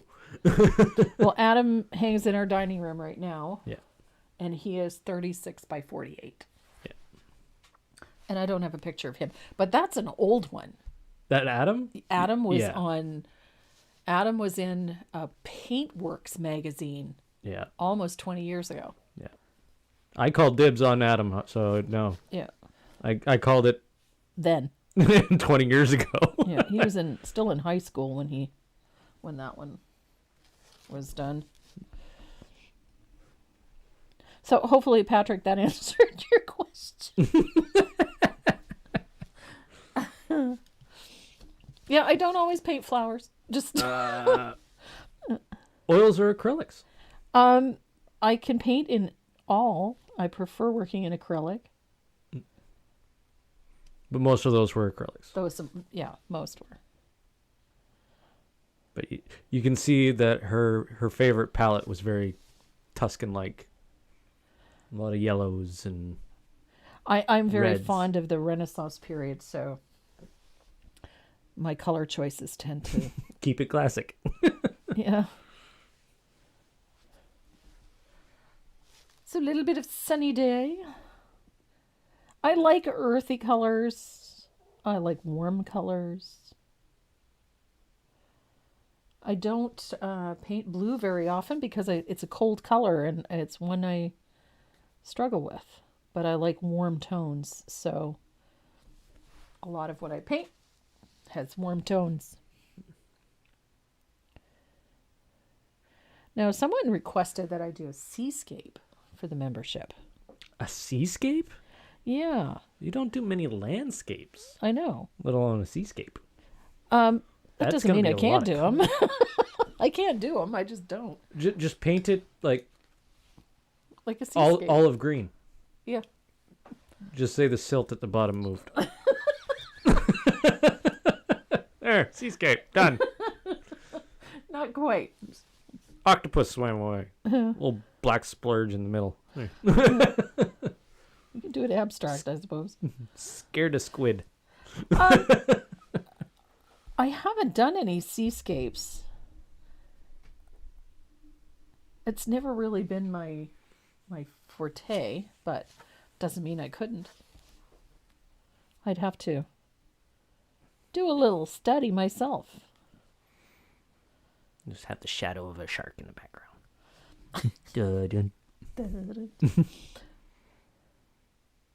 I know everybody's probably going to think this, but has anybody seen the video of the dog chasing the shark? The shark was scared of the dog. That's the funny part. It's the one that jumps off the pier and chases the shark. Yep.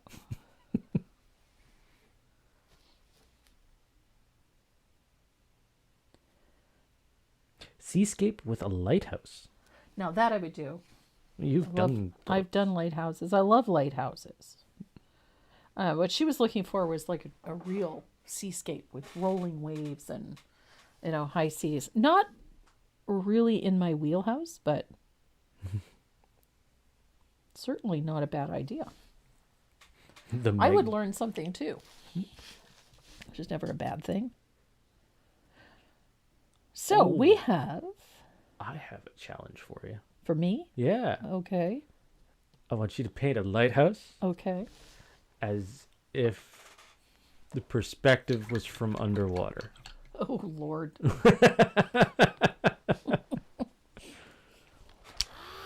And call it what? Drowning Man? No, it'd be fisheye view. Okay, fisheye view. Lovely.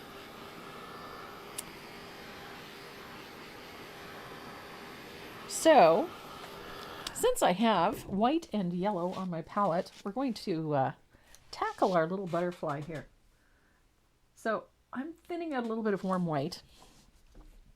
And I'm going to stroke in these little comma strokes. Just fill them in. They don't have to be perfect. With a little bit of warm white. Comme ça. Mermaid view. Mermaid view, okay. How far back did you have to go to get those pictures? Oh, a ways. Like I said, it's been a while. Ooh. There we go.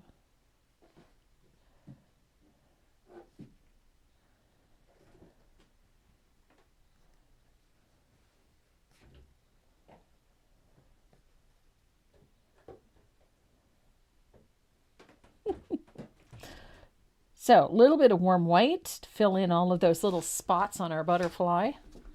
We've got a couple here. As I said, they don't need to be neat and tidy, and I'll show you why in just a sec. So, I'm going to dry that real quick.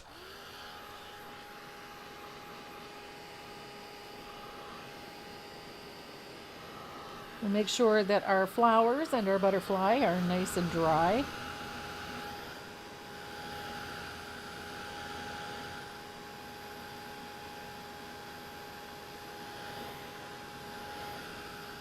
And then we're going to use that sunny day again on the butterfly. So again, I used that little bit of warm white just so that we're not having to put down 4 or 5 coats of yellow in order to get it to cover well.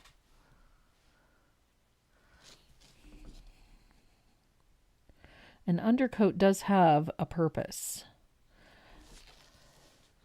And I usually decide on what that undercoat color is going to be based on whatever color it's eventually going to be. And sometimes an undercoat will be red or it'll be green or what have you. But in this particular case, because of the yellow, I wanted the yellow to stay nice and bright. So I used a little bit of white.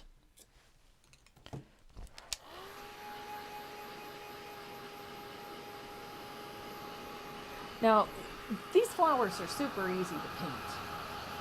Quite honestly, they're not difficult to do.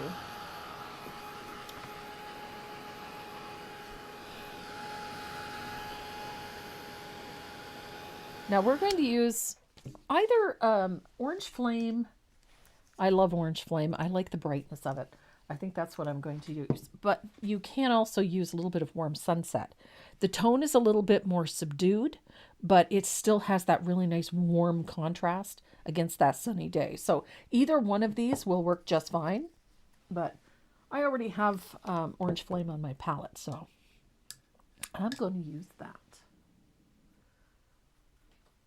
So load it up as if you're going to float. And remember how I painted the leaves? Where I always start in towards the center or at the base of the leaf where it joins the stem. In this case, I'm going to float the base of the petal where it joins the center of the flower with this U-shaped float of that orange flame. I like this highly saturated orange for this. It plays up really nicely with these flowers. It's just a really great color for these brown-eyed Susans.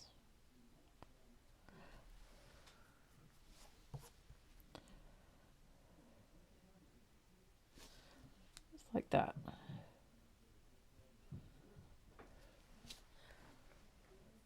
Now, we have different varieties of these brown-eyed Susans here. Ours have a tendency to have this little bit of orange towards the center. We do have some that have just a deeper yellow, like a saffron yellow. But I'm partial to the ones with the bright, that rich orangey tone towards the center. They just seem very happy to me. Nice happy flower.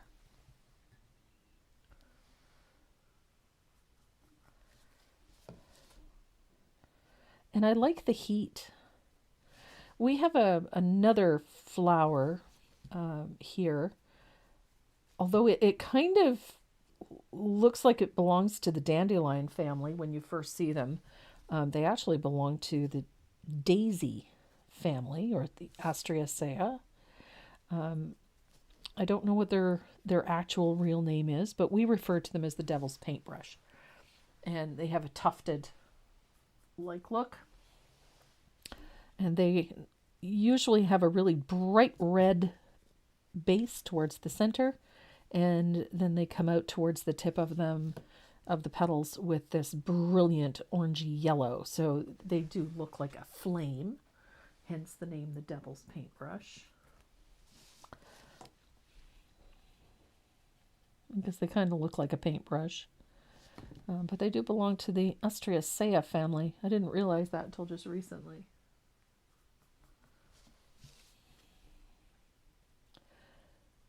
I'm a huge fan of wildflowers. I take an awful lot of pictures of wildflowers when we're out traveling the countryside. One of my favorite places to go is Grand Manan. I absolutely love Grand Manan. It's one of my favorite places. And I think it's because there's still so much of it that is very wild. It is a bit remote. It's a beautiful island off the southern coast of New Brunswick. Right at the mouth of the Bay of Fundy. And it faces out into the North Atlantic. It's a very wild and beautiful place.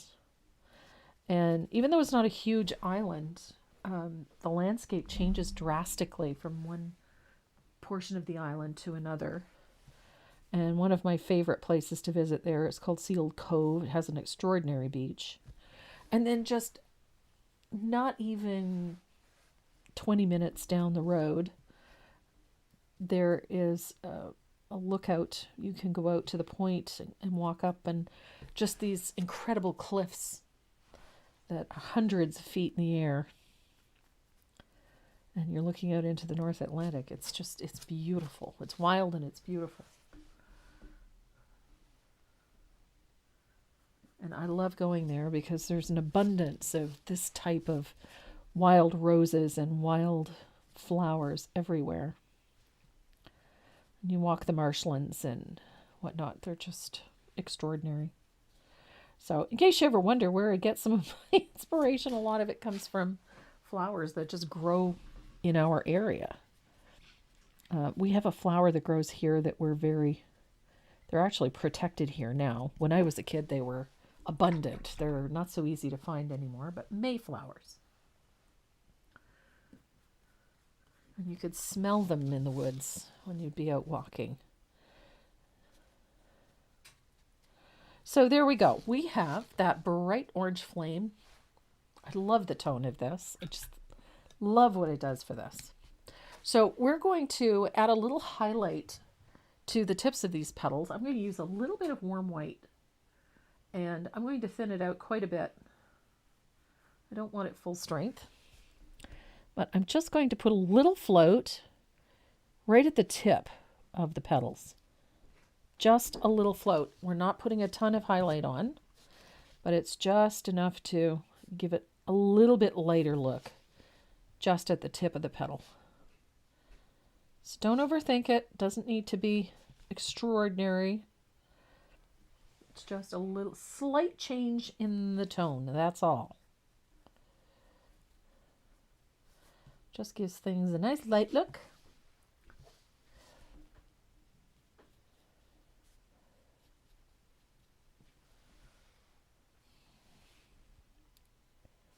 Oops, there we go.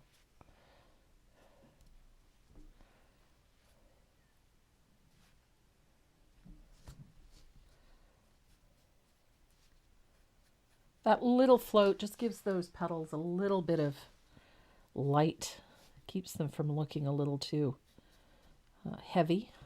And then we're going to go around and separate some of these petals with a little shading. Not much, just a little.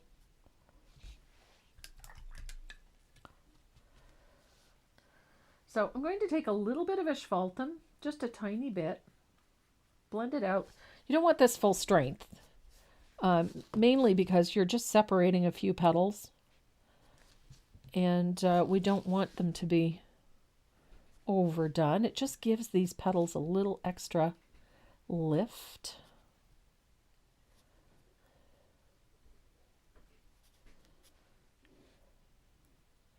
I'm a fan. I like to have that little bit of division. It makes a world of difference just to lift and separate those petals a little bit. Just a little float of heavily thinned asphaltum. And then we are ready to start the centers. Now, typically if I was doing daisies or sunflowers, there'd be a lot of stippling involved, but I'm not doing that with these. The centers on the brown-eyed Susans are done with a little bit of asphaltum. So I'm going to load my angle with asphaltum all the way through. It's a solid load, not a tip load. We're going to load it through.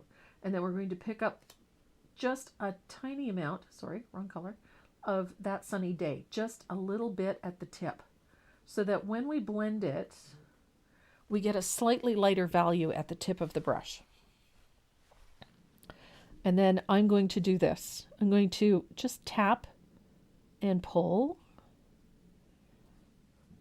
like this. So it makes a slightly fluffy center, just like that. So I'm standing my brush on the chisel edge, and I'm starting at the top of the flower, and I'm just going to come around like that. Tap, tap, tap, tap, tap. You know, I want to pile it on so that I've got those little lines going all the way around the outside, and then I'm going to come in from the edge just slightly and do it again so that I get this little fluffy center. So again, full load of asphaltum, a little touch of Sunny Day, blend, I'm going to start at the top. Tap, tap, tap, tap, tap, tap, tap. Just makes a nice fluffy center. And then go the other way. And then another row at the inside. Always standing it on the chisel edge. Just makes for a little fluffy center.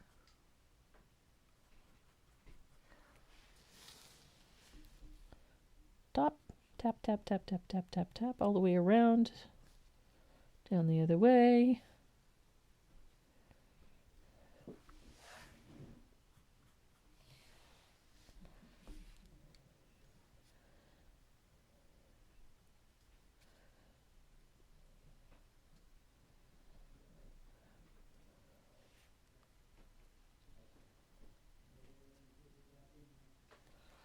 There we go. Now, if you want to make this a little bit brighter, let's do this one. I'm picking up a little more of that yellow. And tap, tap. So I've got a little bit of a highlight from the middle. Tap, tap, tap. I'm just very lightly tapping on the chisel edge.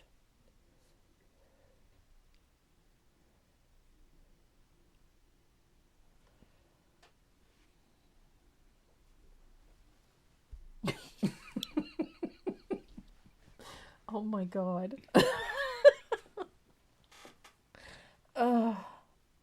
That dog is too much. She's such a dork. She's so funny. I can't see. No. There. She's such a dork. Honest to God.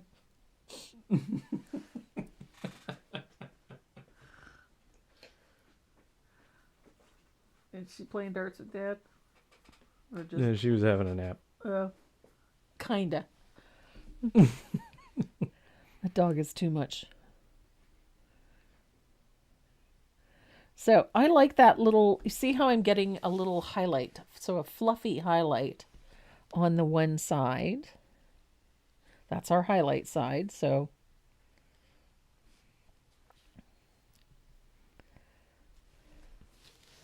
we have a nifty little highlight on our centers. Does she know she's a puppy? Oh, she's a complete dork sometimes.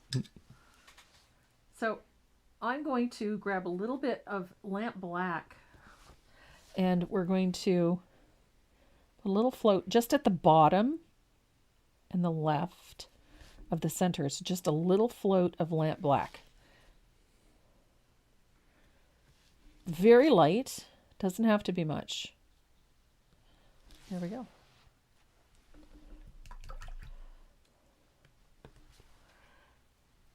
Now, I'm going to put just a few little dip dots of warm white. And they are going to be very fine, and I'm only putting a few on that highlight side. We don't need a ton of them.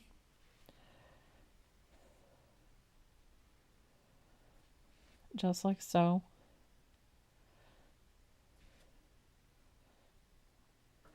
Nothing fancy, just a few light little dots.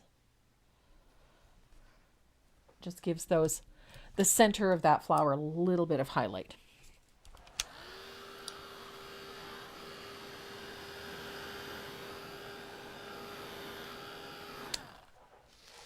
And now we're going to put a little focus on our butterfly over here. Now, I wanted the butterfly to reflect all the colors that are in these flowers. Same reason that I chose the bumblebees as well. I wanted all of those colors to reflect the colors of the flowers. So I have that sunny day base on all of my little dots on the wings. And I'm going to use that float of orange flame on the tips, like so, of all of those little bits on our butterfly. Just like that. And this doesn't have to be all that neat and tidy, because it's, by the time we're done, It's pretty simple.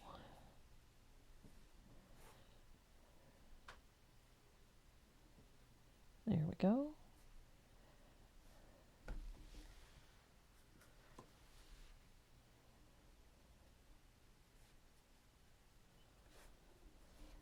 Easy peasy.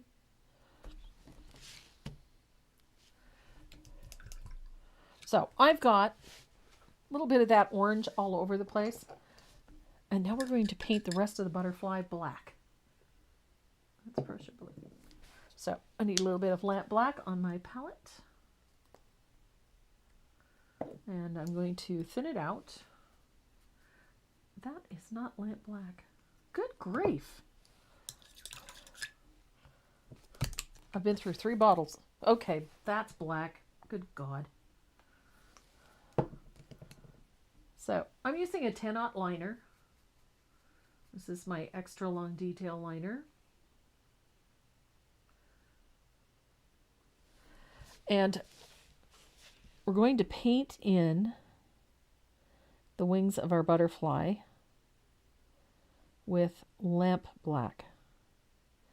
Now the fun part of this is that you get to paint around all of those little orange teardrops. So if they were looking a little sketchy and not that perfect and not so neat and tidy, this is your chance to clean those up. And so that you end up with very pretty butterflies.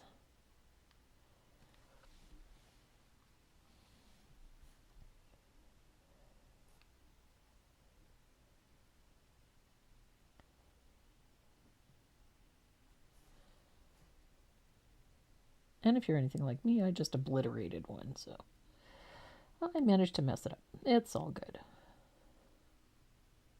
We can fix it too, because it's just paint.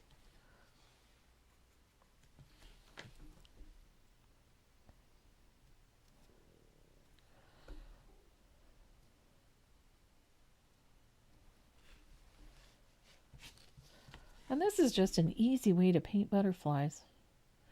Do all of those little colored bits first,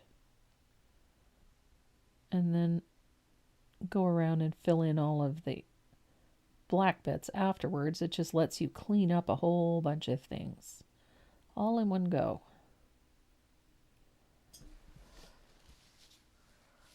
And it helps you create some really pretty butterflies.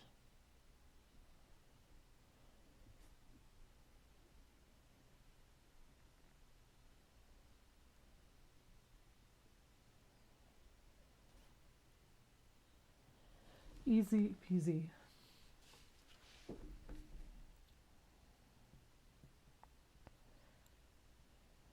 Mm-hmm. They're very quiet all of a sudden. Deb is wondering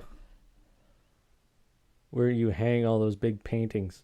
At the Getty Museum? No. They're actually all over the place. The Face of God sold a number of years ago.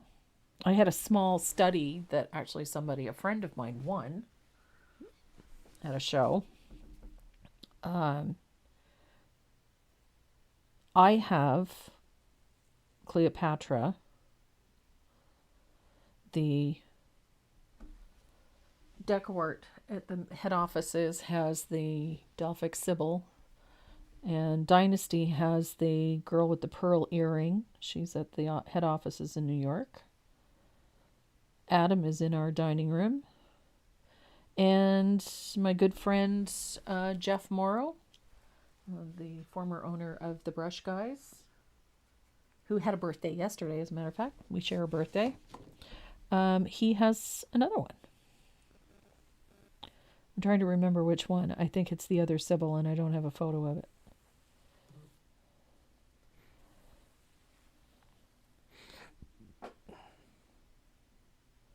So yeah, those big pieces, I don't keep them here. There's no room. As it is, I've got most of the walls covered in this house, so. You got some room up there. Up where? Yeah, I suppose. A little bit. That's rapidly running out. So butterfly is almost done. Just going to finish basing him in. Her, whatever. And I'll paint the body. A little bit of lamp black.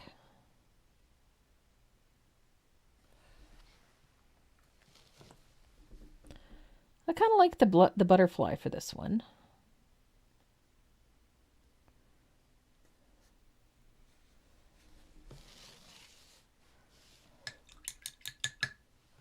So we have our butterfly. Now, one of the things I like doing for the butterfly is you need to add a little texture to the edges of these wings. And so I do that with just little white dip dots. And you can do as many or as few as you like. However, you want to keep them relative to the size of the butterfly. You don't want to overdo it either.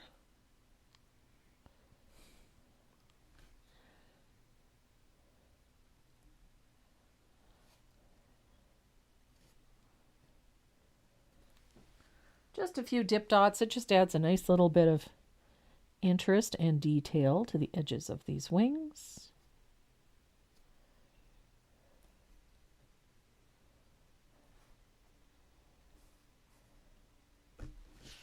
There we go. Now, I'm going to dry this butterfly because he's a little heavy-handed.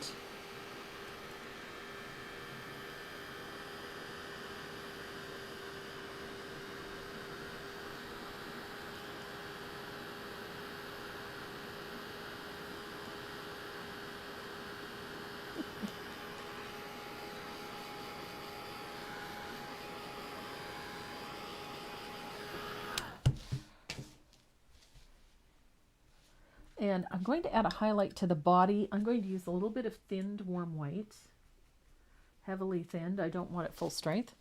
And the highlight's going on the highlight side. Remember, all of our highlights are on the right side. So I'm going to put a little highlight on the right side of the body with a little float of warm white. And then I'm going to use my liner to put a little highlight, little impact point, and add some antenna. And we are ready to start doing all of the final finishing things. I like all of the little details that we're going to put in here. So our butterfly is done. So I want to add the details to the leaves. I'm using a little bit of Margarita, which is that bright green that we highlighted with. I'm using my 10-aught extra long detail liner. I'm going to thin this out really well. And then I'm going to add just a little bit of warm white to it. I don't want to really drastically change the value of the green. I just want to make it slightly more opaque, and that's just that little bit is going to do for us. So people are wondering how long it takes you to paint one of those big ones now. They can take a couple of weeks. Yeah. Maybe a month, month and a half. Yeah. So I like adding these little squiggly lines to my leaves. And I also have to connect them. So when I connect them, then I add these squiggly little lines to my leaves.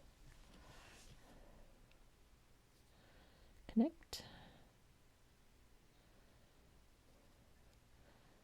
Oh, you must have turned your head. Thinning paint with what?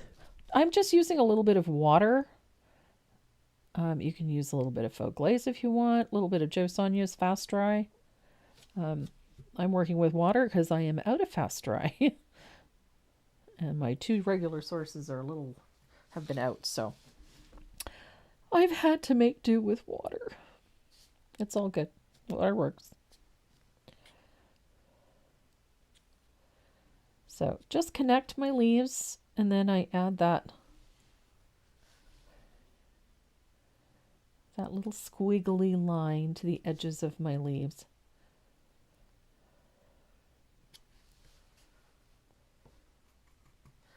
I find that these little details, the fine lines that I add to the edges of the leaves, it just gives it a softer look.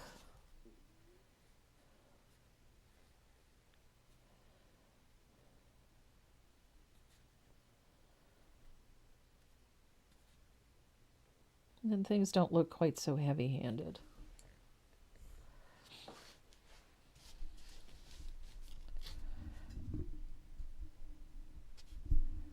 And I like the little leaves.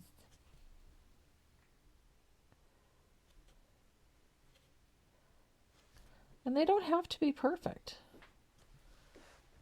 Don't want them to be perfect. Why would you want perfection? It's boring.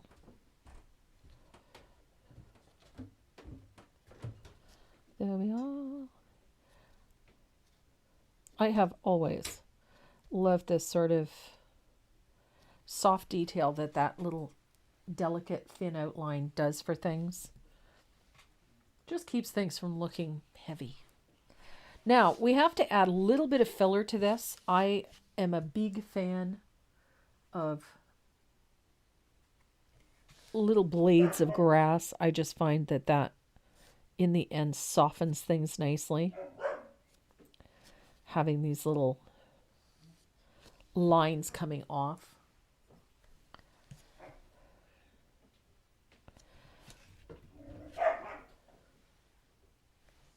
And liners can actually give you a really nice little leaf shape. If you're feeling a little bored, you can just add your line, press down till the brush opens up, and then bring it back, release the brush and bring it back up to a point. It gives you this nice inverted teardrop type shape that's really pretty. It's a great way to add a little extra texture to things. The other thing I love is I like my little curlicues. These little vines and tendrils coming off of things. I'm a fan. And they don't have to be perfect. They can go right over top of leaves, etc. They just add a little bit of interest to things. And the other thing we have to do is stroke in a few little stems to connect these flowers. Just like that.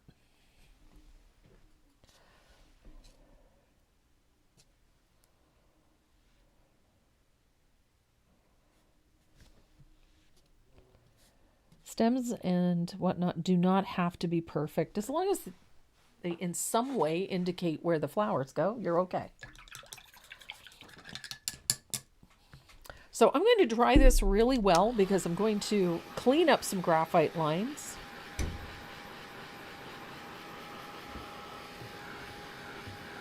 And then we're going to add some final details to our flowers.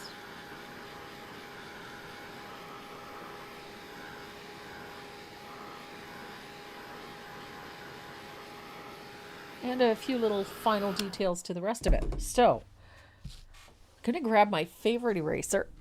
Either a Factus Black. In this case, I'm using a Tombow Mono black eraser. I love these. They're very soft. And they remove graphite lines very easily. They don't damage the paint.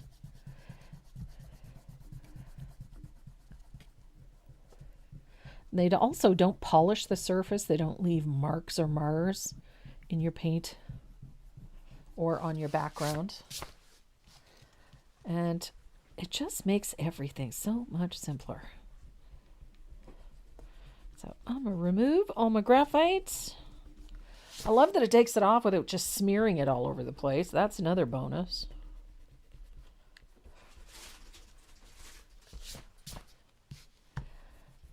So just go around your piece and remove any graphite lines that are bothering you. They always bother me, so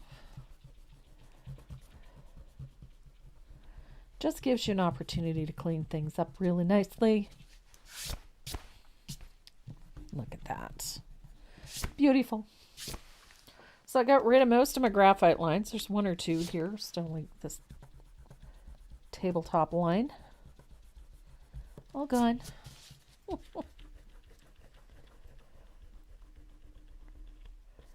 There. So graphite lines are gone. If you're looking for them, we have these on the website. The plastic mono black eraser. I love these. They work great for removing things we don't want. Melissa Jones. Hi, Melissa. Where'd y'all get the name Maze from? You go right ahead, son. Maze is short for Mazikeen.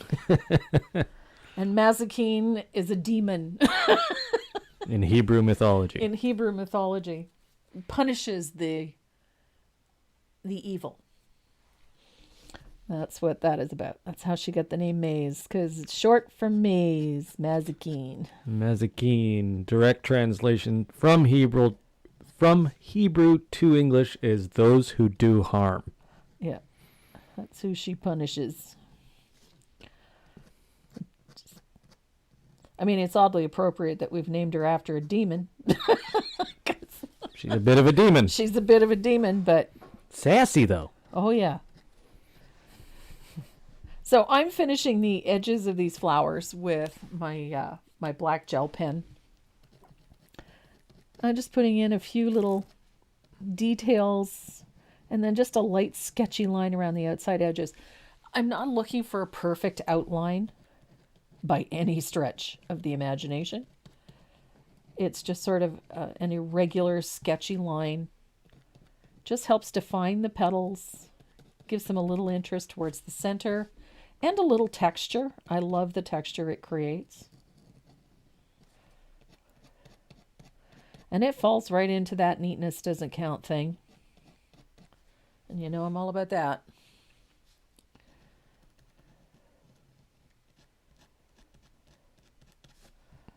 A little bit of sketchy detail towards the front of our flowers, around the center. There's our brown-eyed Susans.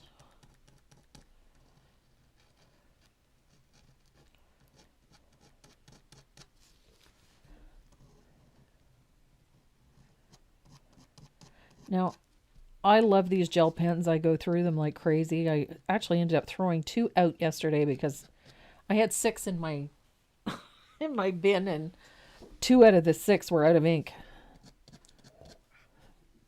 But this one's fairly new because it's full. This mug gets hot. Which mug is that? Your German Shepherds need heroes too. Yeah. Belgian Malinois. Yep. Because German Shepherds need heroes too.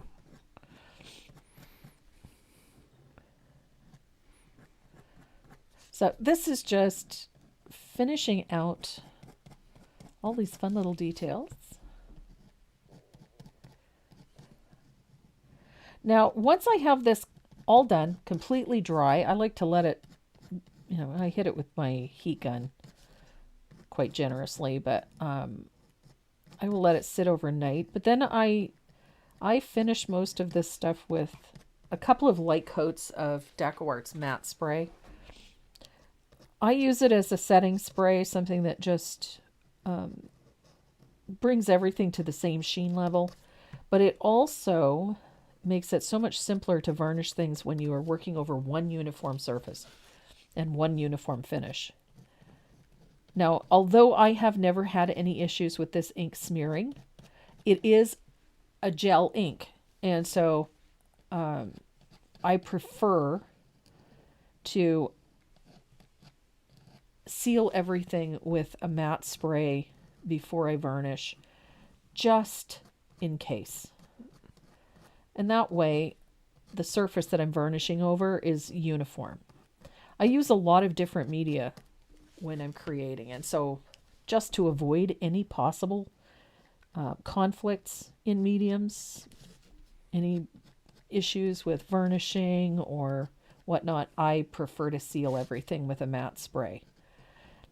There's some really good ones that are available, but my personal preference is the Decor Art Matte Spray. It's just always been the one I've used, and it has always worked very well for me. So I've added all of my sketchy little details to my flowers. I love the little sketchy details. They do. So I'm going to have one more look at this, and then I think it's ready to spatter. I'm going to grab my fugly brush. And I spattered mine with a little bit of thinned warm white. And again, I'm not going to go over the top with this. So just a little, adds a little bit of texture and a little vintage to this appearance. And it just keeps everything looking nice and light. A little bit thinned warm white. And to finish it, a couple of light coats Decor Art Matte Spray. And your Simply Brown-Eyed Susans are done. Kathy McAllister had a question. Shoot. What is your favorite acrylic white marker? I am a huge fan of Posca pens. I have a full set of them. I have 3 white ones. I have one that I keep in my bin here. I gotta find it. Here it is. This is the one I use. I love these. The reason I love these is because of that point. You can get them in this fine point, and they have great paint. They're fully opaque. They write very easily on top of any acrylic paint, whether you're on canvas or whether you're on a smooth surface. I have used these for doing lettering on certain pieces. They just work. You can get Posca pens at Michael's. You can also get them at Hobby Lobby. You can get them at Dick Blick. They're really an easy product to get your hands on. You can buy them individually in individual colors, or you can get them in sets.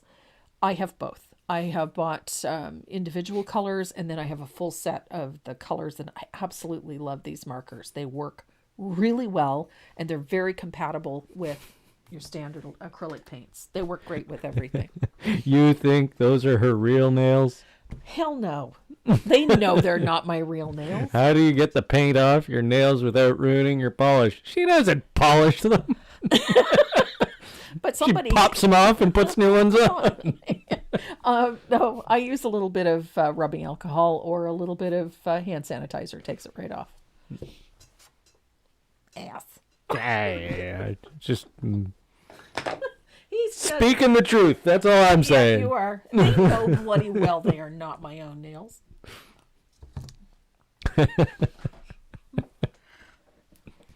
I guess you don't need that. There's not too many women these days that have their nails. Boop. There, switching cameras. See, I'm taking the paint off. There, look at that. I'm back to white nails. Ta-da! I got all the paint off. A little bit of hand sanitizer. Does a great job taking it off. Does not, however, work on the glue that I spilled on them the other day. Can't get that off, but whatever. What kind of glue? Crazy glue. It just makes Yeah, good luck. Yeah, yeah. But yes, Unless you got acetone, then you're just taking the nails with then them I'm taking too. the nails off too. But no, they know these are not mine. Jeez, what are you, thick? They are your nails. You paid for I them. paid for them. Yes. What size nib was the white pen? Where did my Posca pen go? There it is. You put it back. I did. Hello. This is the 0.7 millimeter. Took me a minute. All these Korean and Japanese letters, I couldn't figure out where it was, and then there it is, written right there. 0.7 millimeters. I should really learn to read Korean or Japanese because it's bigger than when they write it in English. I have to take a picture of things with my cell phone And zoom in. and then zoom in because I can't read half the stuff they put on labels these days. Too much stuff on the labels these days. So that is Brown Eyed Susan. I love this. Simply. This is so much fun. Simply Brown Eyed Susan. Yeah, because you have another one called Brown Eyed Susans. Yeah. This one's Simply Brown Eyed Susan. It's fast. It's easy to do. It's a fun afternoon of painting. Ta-da! Easy peasy. Oh, yeah. Let's hit this button, see if that works. Which button? Holy... Oh? It worked. What worked? Yeah, we're so funny. Yeah, we're hilarious. Yeah. Oh my goodness, that wheel is huge. Yeah, all 237 names are on there. Awesome. Oh. Awesome. And I got a fresh coffee. Dad was nice enough to make a pot of coffee. Oh, nice. Well, I got distracted with tacos when I first went up. Distracted with tacos. Yeah, I went up Yeah, there. you went up for coffee. You came back with a taco. Well, I ate the other taco upstairs. Oh, okay. Don't just have one taco. That's like psychopath stuff. Yeah. Only a psychopath only goes for one taco. Yeah. Okay. One burrito I can understand. Don't like burritos. Oh, I love burritos. A well-made burrito? Mm. Not those frozen things. No. Those are gross. Wouldn't even feed that to the dog. Oh, I just remembered we've got a pot full of... no, not gazpacho. What am I thinking of? Gazpacho. No. Okay, cold tomato soup. Right for on. whatever reason, my brain just shut off. I can't remember what that is called. That's terrible. You know what I'm talking about. I know exactly what you're talking about. It's a good thing one of us does. The stuff in the stuff thing. in the thing, yeah. We'll get there. We'll get there sooner or later. We'll get there. Oh my God. Ceviche. Ceviche. Hello. I made a big dish of ceviche yesterday. Not yesterday, the day before.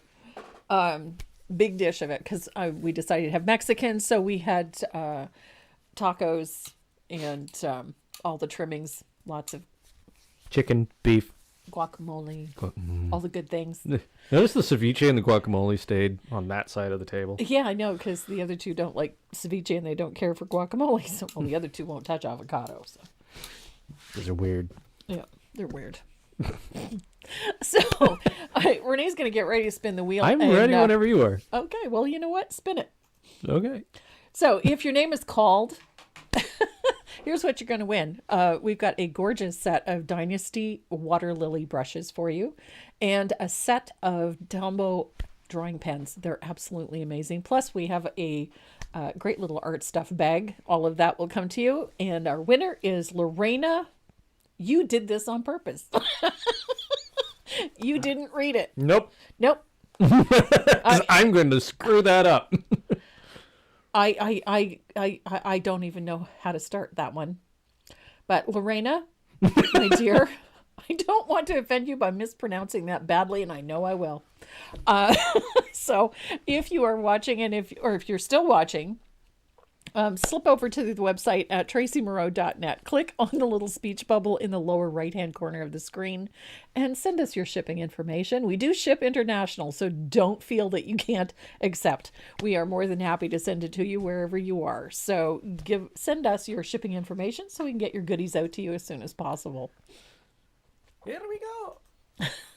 Number 2. I couldn't even hazard a guess as how to pronounce that. I don't know. And I would rather not offend.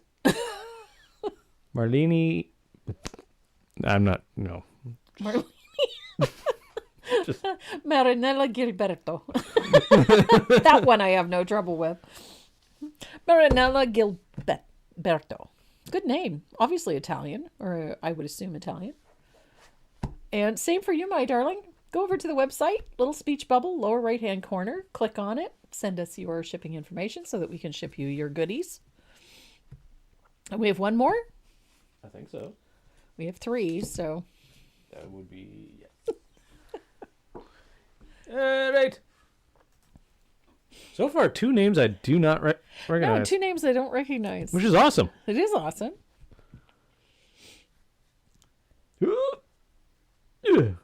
And Janet Roach. Janet will be happy. Roche. Yeah, it's Roche. Janet. Roche. Yep. I said Roach. Yep. It's Roche.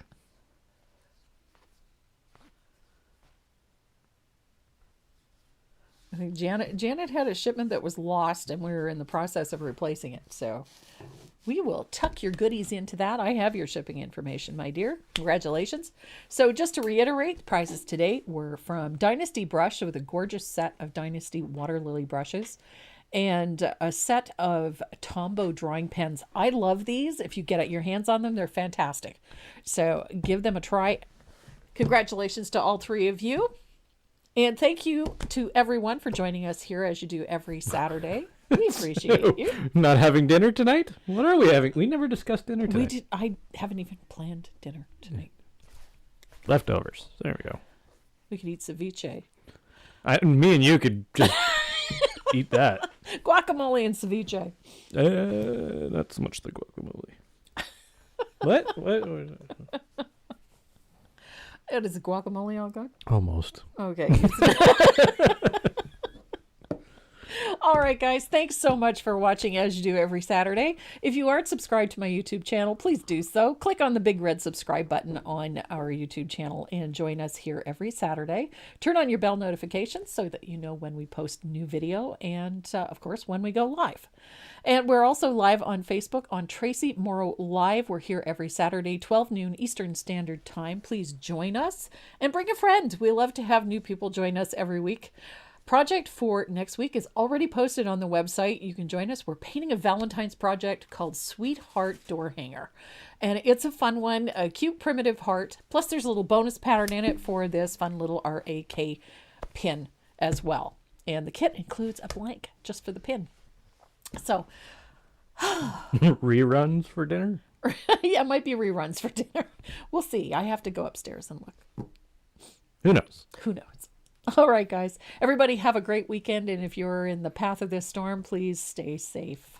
Mwah. Love you. We'll see you again soon. Pet your dog. I'm going to start making it creepier and creepier. Really? Yeah. Okay. Why? Pet your dog. Do it. Pet your dog.